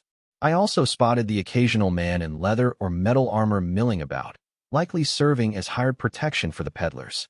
There were surprisingly few people lined up at the gate, possibly due to the taxes imposed by the town. As I approached, a guard, obviously terrified out of his mind by my appearance, slowly approached me. Sorry, sir, but if you're leaving town, you'll need to pay the exit tax of 3 SEK or show me your travel pass." The guard was young. Behind him, I could see several older guards talking to each other as they watched. It seemed like they'd volunteered him to come over. The guard's voice squeaked as he spoke. I reached into my bag and pulled out the travel pass I'd received the night before and handed it over. As soon as he saw it, the young guard quickly saluted, then handed the travel pass back. Apparently, this was my permission to leave, so I made my way through the west gate. Crossing the stone bridge over the moat, I saw a vast field, much like the one at the east gate, sprawled out before me. I continued following the road west, spying the occasional farmer tending crops as I went. I would have preferred to speed things up using dimensional step, but I wanted to avoid doing anything too flashy while people could see me. I stood out enough as it was. Magic may be regarded as a relatively normal part of life in this world, but it was unlikely that spells involving zipping through the air were a common occurrence. If they were, then people wouldn't need horses. No, I decided to walk on my own 2 feet. The road sloped gently uphill. When I made it to the top, I was able to get a good look at my surroundings. To my left, a massive river meandered across the countryside to the southwest. A little farther down the hill in front of me, the road branched off into 2 directions. One continued following the river, and the other stretched off to the northwest. The fields I'd walked through ended at the hill, and there were no signs of human habitation in the distance. I figured I could use my teleportation magic to travel along the northwest road. However, since I didn't have a map, and there weren't any buildings to use as landmarks, it was best not to stray from the roads, lest I get lost. Dimensional step was quite convenient. When I had a good view of the countryside, I could easily travel up to a kilometer or so. On the other hand, the better my view, the more easily I could be seen. After moving along the northwest road a ways, I came across a small forest just off the path. Figuring I may be able to find some sort of beast there, I teleported to the tree line and entered the forest. But my search may prove more difficult than I'd anticipated. In addition to the sounds of my footsteps as I walked through the underbrush, the birds were chirping noisily. Plus, if I ran across any dangerous monsters, my only real option was to retreat. I continued my search through the forest, teleporting as I went. My vision was far more obscured here than it was on the plains, so the distances I teleported were naturally shorter. I proceeded through the forest with care, ever vigilant of my surroundings, so as not to get lost in the forest. But, being a novice hunter, I knew finding any sort of beast wouldn't be easy. The fact that I was wearing gleaming, silvery white armor also didn't help matters. While I lacked a hunter's stealth, I made up for it by providing a huge target to other hunters. At the very least, my armor meant that I still had a chance even if a wild animal caught me in its jaws. I finally found 2 small, boar-like creatures near a stream a little ways off. They were around a meter long and covered in short, grayish-brown hair. 2 long tusks arced out their mouths. The animals weren't moving much. They were probably resting. I watched them from a distance through the gaps between the trees as I drew the Holy Thunder Sword of Caliban from its sheath on my back. The sword made a slight scraping noise, unleashing an azure glow as I drew it. The boars didn't seem to notice, though their ears perked up slightly. Sword firmly in hand, I used Dimensional Step to move right up next to them in an instant. As soon as I reappeared, I hacked at the boar closest to me. The sword easily severed 2 of the boar's legs, one front and one back, the bones offering no resistance. I then teleported to the second boar and again chopped off the front and back legs on one side. The boar-like creatures collapsed next to the river, squealing as they fell. As soon as they hit their sides, I pierced their stomachs. The squealing grew even louder as blood poured from their bellies and severed limbs. The water in the creek took on darker and darker shades of red as the boars' cries began to weaken. These boars were undoubtedly edible, so I figured I could turn a decent profit by taking them back and selling them somewhere after I passed the trial for my mercenary license. I remembered hearing someplace that leaving blood in a body would make the meat smell bad, so you needed to cut the animal's stomach open while it was still alive and drain the blood. As such, I lined the boars along the incline of the creek to allow the blood to flow away. I knew it'd be pretty cold-hearted to enjoy a hunk of meat now, surrounded by the boars' ever-weakening death cries. Yet, for some reason, looking down at them reminded me of the herb-roasted rabbit I bought that morning. I sat on the rocky bank of the creek and, after a quick check to make sure I was alone, took off my helmet. The only sounds around me were those of the rustling trees and the quiet burbling of the stream. After taking a deep breath of the fresh air and stretching for a bit, I pulled the package of herb-roasted rabbit from my bag. Bless this meal. I put my hands together in thanks for the rabbit I was about to eat. I unwrapped the leaves and grabbed the meat with my hand, taking a big bite out of it. I had no complaints about the smell of the herbs or the slightly salty meat, and, actually, it tasted pretty good, much like chicken, though the texture was a little rubbery, which I could definitely get used to. In no time at all, I'd eaten an entire rabbit's worth of meat. I then pulled out the leather water skin I purchased that morning to bring some moisture back to my throat after all that salty meat. It was still a mystery to me where all the food and water actually went, but I was happy enough that I could eat and drink. Thank you for this gift. After putting my hands together again in thanks, I washed them in the stream and sat down on the rocky bank to rest. I propped my head up in my hands as I let the sounds of the wind rustling through the leaves and the water flowing over the rocks wash over me. I looked around at the forest around me. I'd assumed this was a parallel world, but it lacked most of the hallmarks of a fantasy setting. But it didn't feel like I'd traveled back to the Middle Ages either. There were no floating continents, no dragons, and I hadn't yet encountered any fantasy staples like ogres or elves during my travels. I'd heard there were goblins and other such monsters, but the beast lying in front of me next to the creek looked like nothing more than boars with larger-than-average tusks. Up till now, the most fantasy-like thing I'd encountered was myself. A skeleton that could eat, drink, and even use overpowered magic. It made the magic the man at the food stall used look like nothing more than a cheap card trick. I grumbled to myself that until I truly saw a monster, I still wouldn't be totally convinced about where I was. Right at that moment, I sensed something approaching from deep within the thicket on the other side of the creek. As it drew nearer, I could hear heavy footfalls and a sound akin to that of a screeching pig. Out from the thicket came 3 large pigs, each around 160 centimeters tall, walking upright on 2 feet. They had hunched backs and massive arms, each holding thick, crudely constructed clubs. Their skin was a ruddy color, and they wore no clothes. The pig-like creatures stumped toward the stream on tiny legs, their protruding bellies wobbling as they moved. That right there was all the convincing I needed. This was definitely a fantasy world. Though similar to the orcs I was accustomed to in video games, these were slightly different. They were completely naked, possibly due to limited intellect, and lacked any type of armor or metal weaponry. In the game, these would be your typical, run-of-the-mill monster, probably somewhere between level 20 to 40. I was sure I could easily dispatch them. After all, I'd leveled up my current character to level 255, the maximum achievable level. Level 250 was the maximum with normal experience points alone, but the game offered a system that would increase the limit by 1 every time you completed certain massive player events. Each unlocked level beyond 250 granted the same amount of benefits as 10 normal levels, meaning I was actually equivalent to level 300. I also had the mythical class weaponry that I just used in my encounter with the boars, which made me quite formidable in combat. The 3 orcs made snorting noises, apparently communicating with each other. It looked like they were pointing at the boars lying next to the creek and saying, "Looks like we found a great catch." Just then, one of the orcs noticed me sitting on the rocky embankment and let out a high-pitched squeal. Squee. Prank. Prafa Ankfrugro. The other 2 orcs responded in kind with their own menacing cries. They lifted their clubs and ran toward me, footfalls thundering as they approached. Rather, to call what they were doing running was probably an overstatement. Regardless, waves rippled across their protruding bellies as they moved. I put my helmet back on and teleported behind the orcs. Pulling my sword from its sheath, I jammed it into the back of one of their necks, right through the cervical vertebrae. Prue. The orc got stabbed died instantly. Just like in the game, it seemed they weren't all that much of a challenge. The remaining 2 looked around desperately for a moment, still surprised that their foe had disappeared right before their eyes.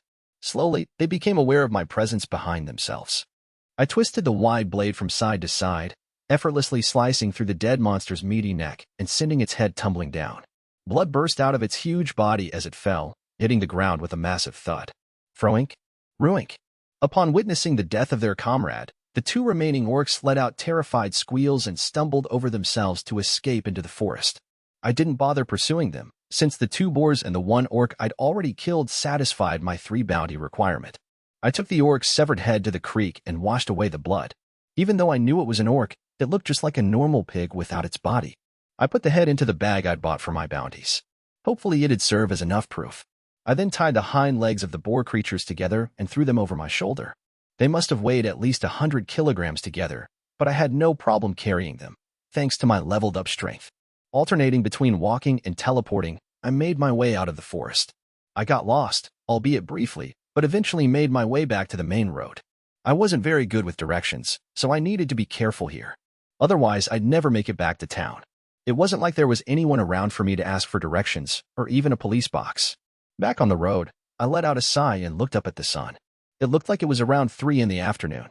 Keeping an eye out for any people nearby, I made my way back toward the town of Louviers using short teleportation jumps. When I reached the place where the road forked, I began seeing other people heading into town. It looked like I'd need to walk the rest of the way in. About an hour later, I arrived at Louviers' west gate. The people I passed looked surprised when they saw me with 2 animals hanging over my shoulder. I imagined it was uncommon to carry that much weight so effortlessly, and over 1 arm at that. I stepped through the open double doors of the Mercenary Guild office. The place was empty except for the eye-patch-wearing bear manning his cage at the counter and another man deeper inside doing administrative work. As I approached the counter, the corner of the bear-like man's mouth twisted up into a sneer as he glared at me through his cage. I was sure the bars around the counter were meant to protect the employees from ruffians, but from where I stood, it looked like this man was a dangerous caged animal that couldn't be let loose. Back so soon, huh? Did ya get anything? The bear called out to me with that awkward smile still on his face. In response, I took the bound animals off my shoulder and set them on the ground. I removed the orc's head from my bounty sack. That makes 3. Will you be issuing me my mercenary license now? The bear's eyes widened slightly, and a low noise emanated from the back of his throat, possibly out of admiration. Well, I'll be. I never expected you to get all 3 in just a half-day's time. 2 bull boars and an orc? Huh? What did you do with the orc meat and his runestone? Apparently, the boar-like creatures were called bull boars. As for the orc, I was surprised to learn the meat was edible. The man went on to explain that orc meat was worth 5 SEK, the silver coins, and since orcs were monsters, there was a black stone in their hearts called a runestone. When I told him I'd never taken a runestone before, the man laughed. Well, you certainly aren't hurting for money, are ya? The runestones found inside orcs were the size of a pinky finger and were only worth around 1 silver SEK. Even so, it seemed like such a waste when that same amount could buy me one night at a cheap inn. I decided from then on to do my best to get those stones. After his inspection was finished, the man placed a gold medallion around the size of a dog tag on the counter between the bars. Here's your mercenary license. That'll run you 3 SEK. Also, I need your name. My name is Ark. I pulled 3 silver coins out of my wallet and paid the man before taking my gold mercenary license in hand. On the license was a 5-digit number followed by a string of unfamiliar characters. It also had 3 stars etched into it. I stared at the characters for some time until suddenly, despite not having seen these characters before, the translation popped into my head. Louviert Mercenary Guild, Rodin Kingdom. It was a peculiar feeling. Thinking about it, I realized I'd been able to converse with those around me this whole time. I couldn't believe I hadn't thought about this before. But there was no downside to being able to understand the language at least. What are these? I pointed to the 3 stars etched into the right side of the mercenary license. That's your skill level, assigned to you by our staff. Being able to single-handedly take down an orc puts you at 3 stars. The highest level is 7 stars, but there ain't too many around like that. The eye-patch-wearing bear flashed a toothy grin, giving the impression he might be one of those rare few. 3 out of 7 wasn't bad at all. I hadn't been aiming for a rank, but average was fine with me. Roaming mercenaries usually look for jobs on the hiring board over on that wall. He pointed over toward a board hanging next to the entrance. Several wooden tags with letters written on them hung from it. At first glance, they looked like the picture tablets hung up for offerings at shrines. I took one of the tags into my hand and stared at the letters. The words slowly began translating in my mind, and one by one, I was able to understand what they meant. It seemed like each of these tags was a work order. Judging by the difference in color between the sides and surfaces, once a request was completed, the surface was shaved clean and a new order was written on it. It seemed paper was probably still a luxury in this world. I took a look through all of the hanging tags and read the requests. These are pretty much just chores. Most of the requests were boring tasks, like ridding fields of vermin, helping cultivate farmland, transporting rubble, or cleaning the aqueducts. Not only that, but the pay was bad too. Was this a mercenary guild or a help-wanted one? A Tao's mercenary troop gets first dibs on the really good jobs and those that'll need a lot of men. If you're looking for something on the higher end, you'll want to join a troop. The folks who take requests from the guild office are members of the troop with some downtime trying to earn extra pocket money or wandering mercenaries like you. Joining a mercenary troop and taking on job orders with other members was out of the question. I wouldn't be able to hide my identity forever in that case. On the other hand, it would be difficult to spend the rest of my life never interacting with people. I decided to take on a random job, just to get a feel for how the system worked. I looked through the job board again and grabbed a request. It was from a person in the village of Rada who wanted someone to stand guard while they picked medicinal herbs. The pay was low, just 1 SEK, but I wanted to see what herb gathering was like. In the game, picking medicinal herbs was a common fetch quest. Here, however, I'd be protecting those doing the picking. It made sense when I thought about it, since it'd be tough for someone without any knowledge of herbs to go out looking for them. Mercenaries wouldn't know how to tell the difference between herbs and similar-looking grasses, or even where they typically grew. When I took the job request to the counter, I was met with a confused look from the bear-like man. Are you serious about talking this one? The pay is low for what they're skinned. That's fine. I'm interested in the process. This was entirely a flight of fancy on my part. In addition to the low likelihood that I'd encounter any notable danger while watching over someone searching for herbs, this also felt like the most quest-like job of the lot. You a strange one. Be sure to treat the requester nice, yeah? Not that that'd be a problem for the likes of ya. The smile pulling at the corners of the bear's mouth looked much more natural this time around. The man was a pretty rare breed. How many other people in this world would have treated me normally if I stood in front of them fully outfitted in armor? The bear finished registering the job to me and handed back the tag. He said the requester was a 13-year-old girl living in the village. After you finish the request, be sure to have her give you a completion tag. You get paid by submitting the request tag together with the completion tag. I asked the bear how to get to Rada, thanked him, and left the guild. My next stop was the merchant guild office next door. The bear told me they'd buy the boars and the orcs head off of me. The merchant guild office was much larger than the mercenary guild, and even included spaces to park carriages out front, as well as a vault to store merchandise in the back. It also had far more staff members than visitors. Much like in the mercenary guild, the counter was surrounded by iron bars. However, unlike the mercenary guild, there were many people bustling about behind the counter. I called out to one of the receptionists, a middle-aged man, as I approached and asked to sell my loot. He told me that purchases were made by the vault and back and pointed out where to go. The inspection went quickly, and I was able to sell the bull boars for 7 silver and 5 copper coins each and the orc's head for a single copper coin. I put the coins in the leather pouch, thanked the staff member, and was on my way yet again. When I stepped outside, it was already dusk. I decided I'd stay here for another night and make my way to Rada tomorrow. The town of Diento was built to serve as a strategic point on the road leading to the capital, which was located at the center of the Rodan Kingdom. Travelers from the northern border had 2 routes available to them when making their way to the capital. The western route, which wound its way through the Calcut mountain range that spread to the south of the capital, or the eastern route. Though the western route offered a shorter journey to the capital, it was bordered on the western side by the vast Hibbit wasteland. Due to the difficulties in securing water and the limited number of towns along the road, traveling with large groups was no easy task. By comparison, the eastern road was longer, but it ran parallel to the Lidl River. The river flowed all the way down the eastern side of the Calcut mountain range and straight into the capital, providing a vast water supply along the way. The relatively flat land also provided for larger towns along the eastern route. The travelers from the Furia mountain range would need to cross the Lidl River twice, both up and downstream. It was still the easier of the two. The town of Diento was on the eastern route and stood in front of the expansive, 300-meter stone bridge that crossed the Lidl River upstream, leading straight to the town's east gate. Due to Diento's strategic importance, it also served as a fortress and was surrounded by 2 stone walls. Marquis Triton du Diento was the ruler of this town. His well-constructed castle stood at the center of Diento and doubled as its military fortress. In addition to the 2 walls, it was also surrounded by dual moats. In one of the rooms of the castle stood a desk, behind which sat Marquis du Diento, who was busy shuffling through assorted papers. This was his study, where he spent many of his days.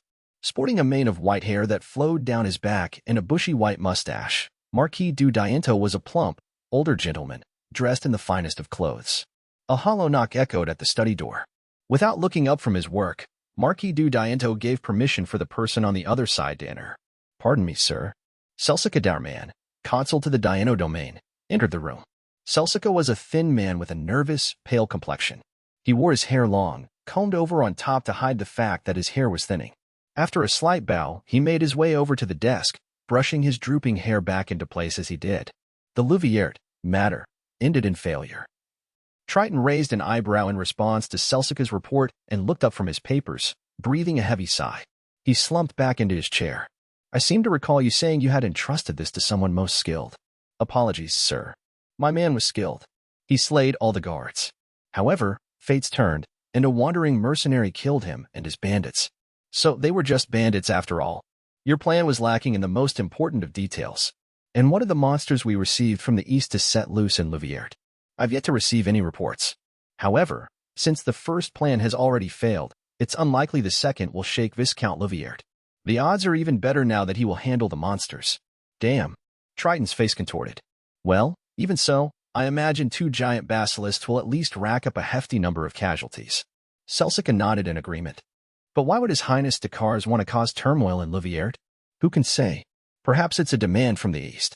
They're protecting His Highness's back after all. If Louviert were to fall in line with Dakar's faction, it would reinforce the east's position and allow him to focus his attention on Revlon to the west.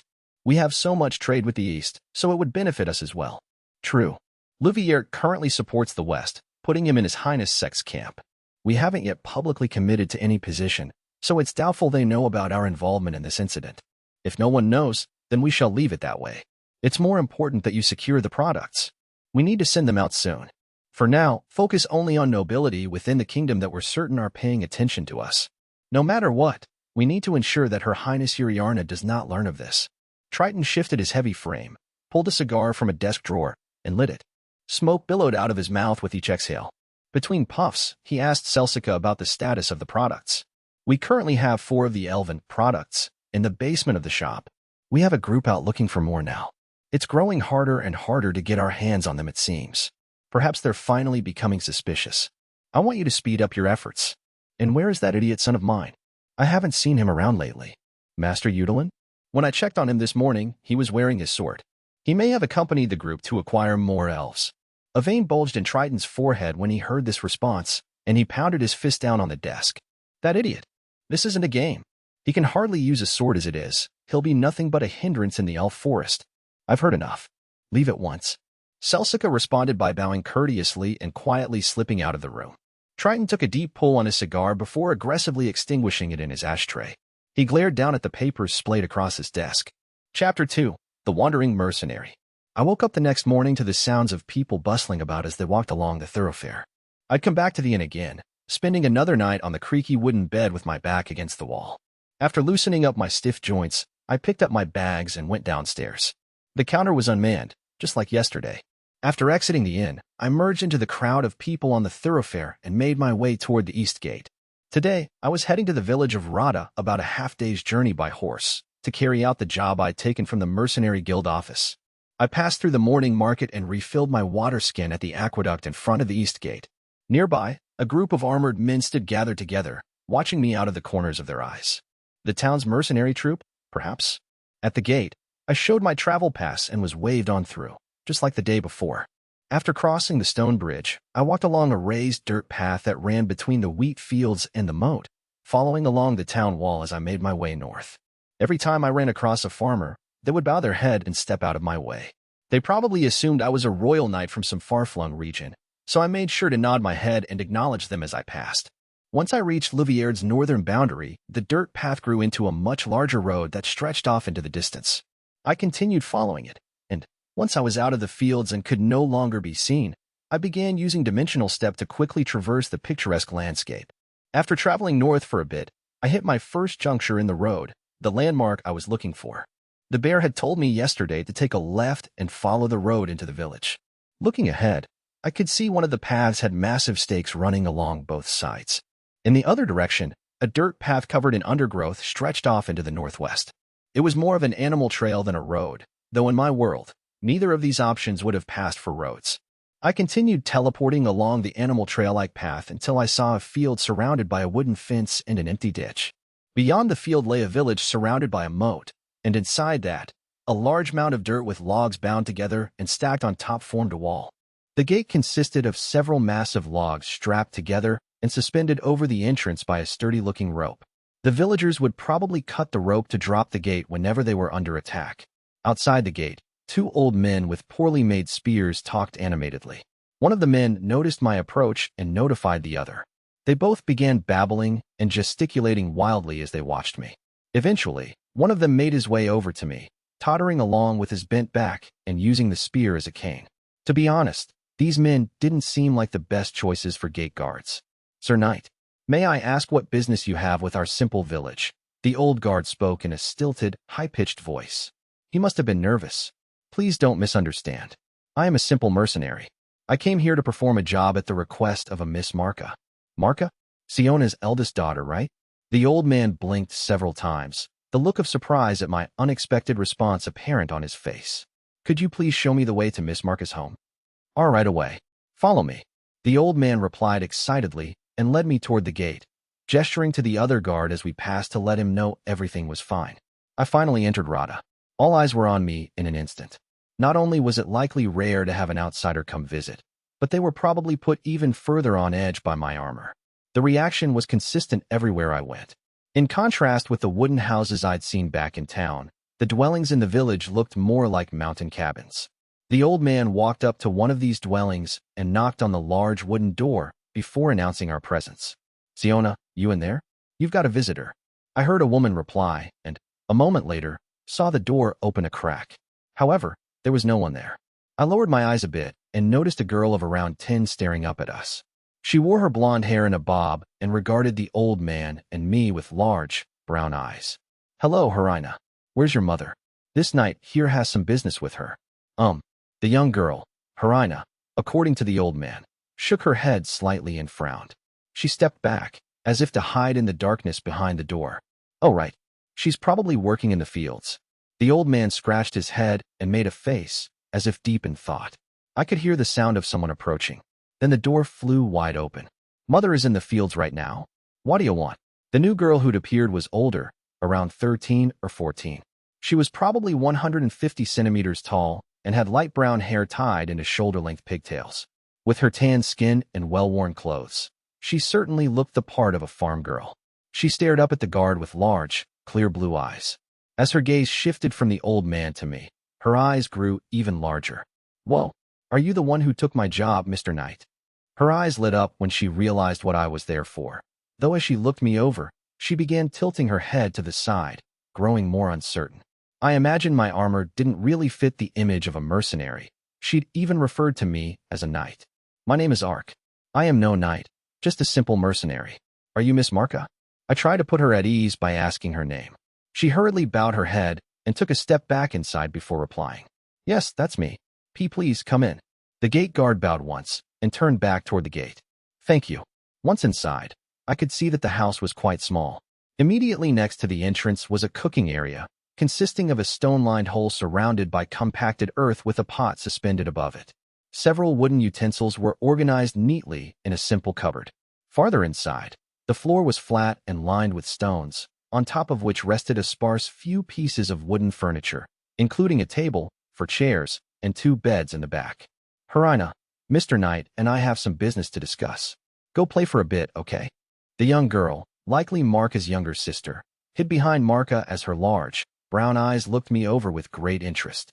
Please sit down, Mr. Knight. Marka motioned toward one of the chairs in front of the table. I thanked her and did so. Marka sat in the chair across from me, looking up at me as she spoke. Did ya really agree to take my job? The guild told me they weren't sure anyone would want to. I could only put up what little money I had in my allowance. The girl still seemed uncertain about what she was seeing. If our roles had been reversed, I would also have a hard time believing a person like myself would work for such an amount. Please, call me Ark. I'm simply interested in the art of picking medicinal herbs. Upon hearing my reason for taking her request, the girl looked surprised. Then a smile spread across her face, her cheeks flushing a light pink. She bowed her head again, her pigtails moving with the gesture. Thank you. So, Mr. Ark, are you ready to go? I just need to grab a few things. I nodded, which sent the girl off running. She grabbed a large cloth hanging from the wall and wrapped it around her neck like a scarf, then picked up a basket near the door. Finally, she took Harina's hands, looking her straight in the eyes as she spoke. Harina, Sissy's heading to the forest. Can you keep an eye on the house for me? No problem. Harina puffed out her chest and gave a sharp nod in response. Marka smiled and patted Harina's head, running her fingers through the little girl's hair. Mama will be back soon. Tell her I hired a bodyguard to take me out into the forest, so there's no need to worry. Okay, Harina replied again with a firm nod. I followed Marka out of the house while Harina watched us from the door, waving the whole time. Marka waved back to her sister, then led the way toward the village gate.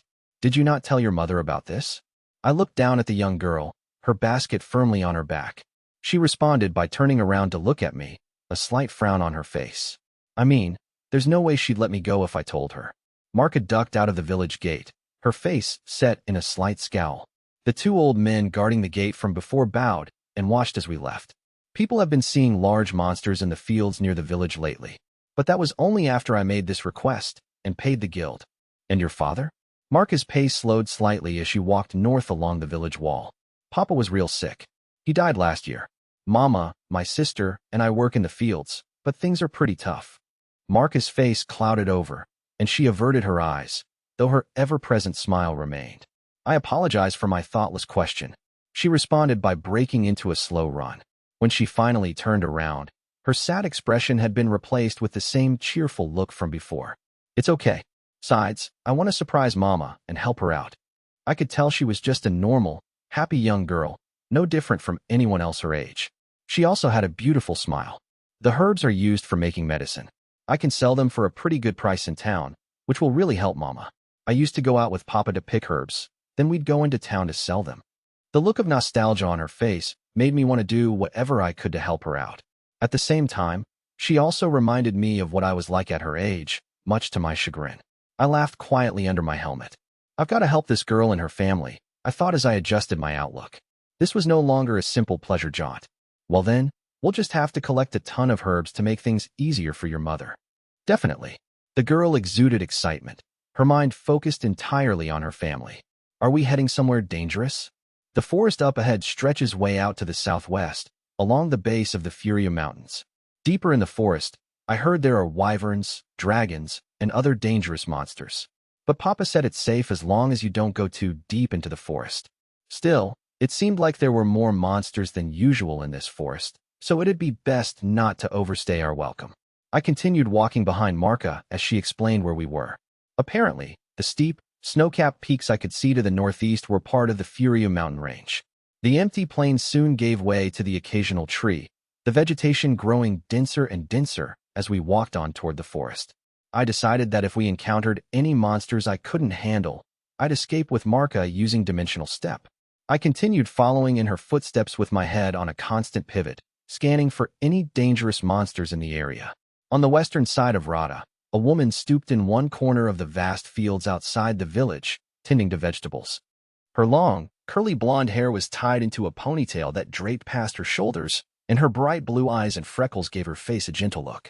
She stood around 170 centimeters tall and wore a patch-covered dress.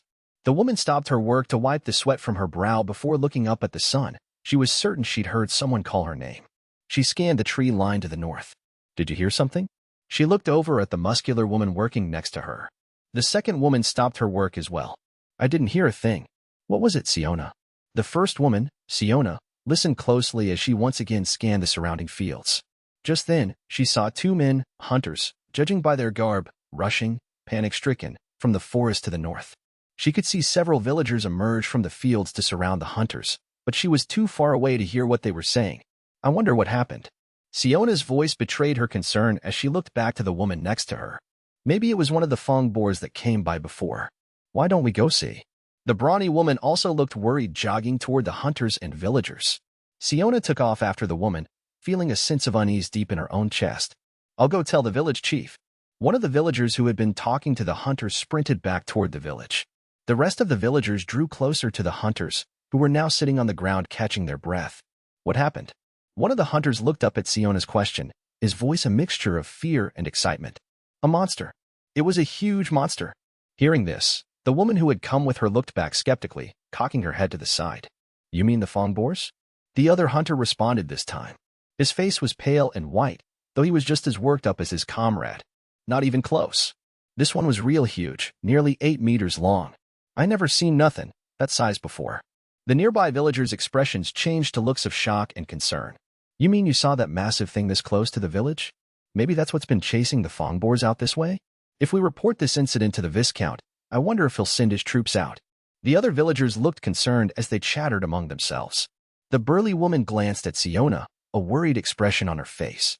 It's just her girls at home, right, Siona? You should go make sure they're safe. You're right. I'm going to head home right now.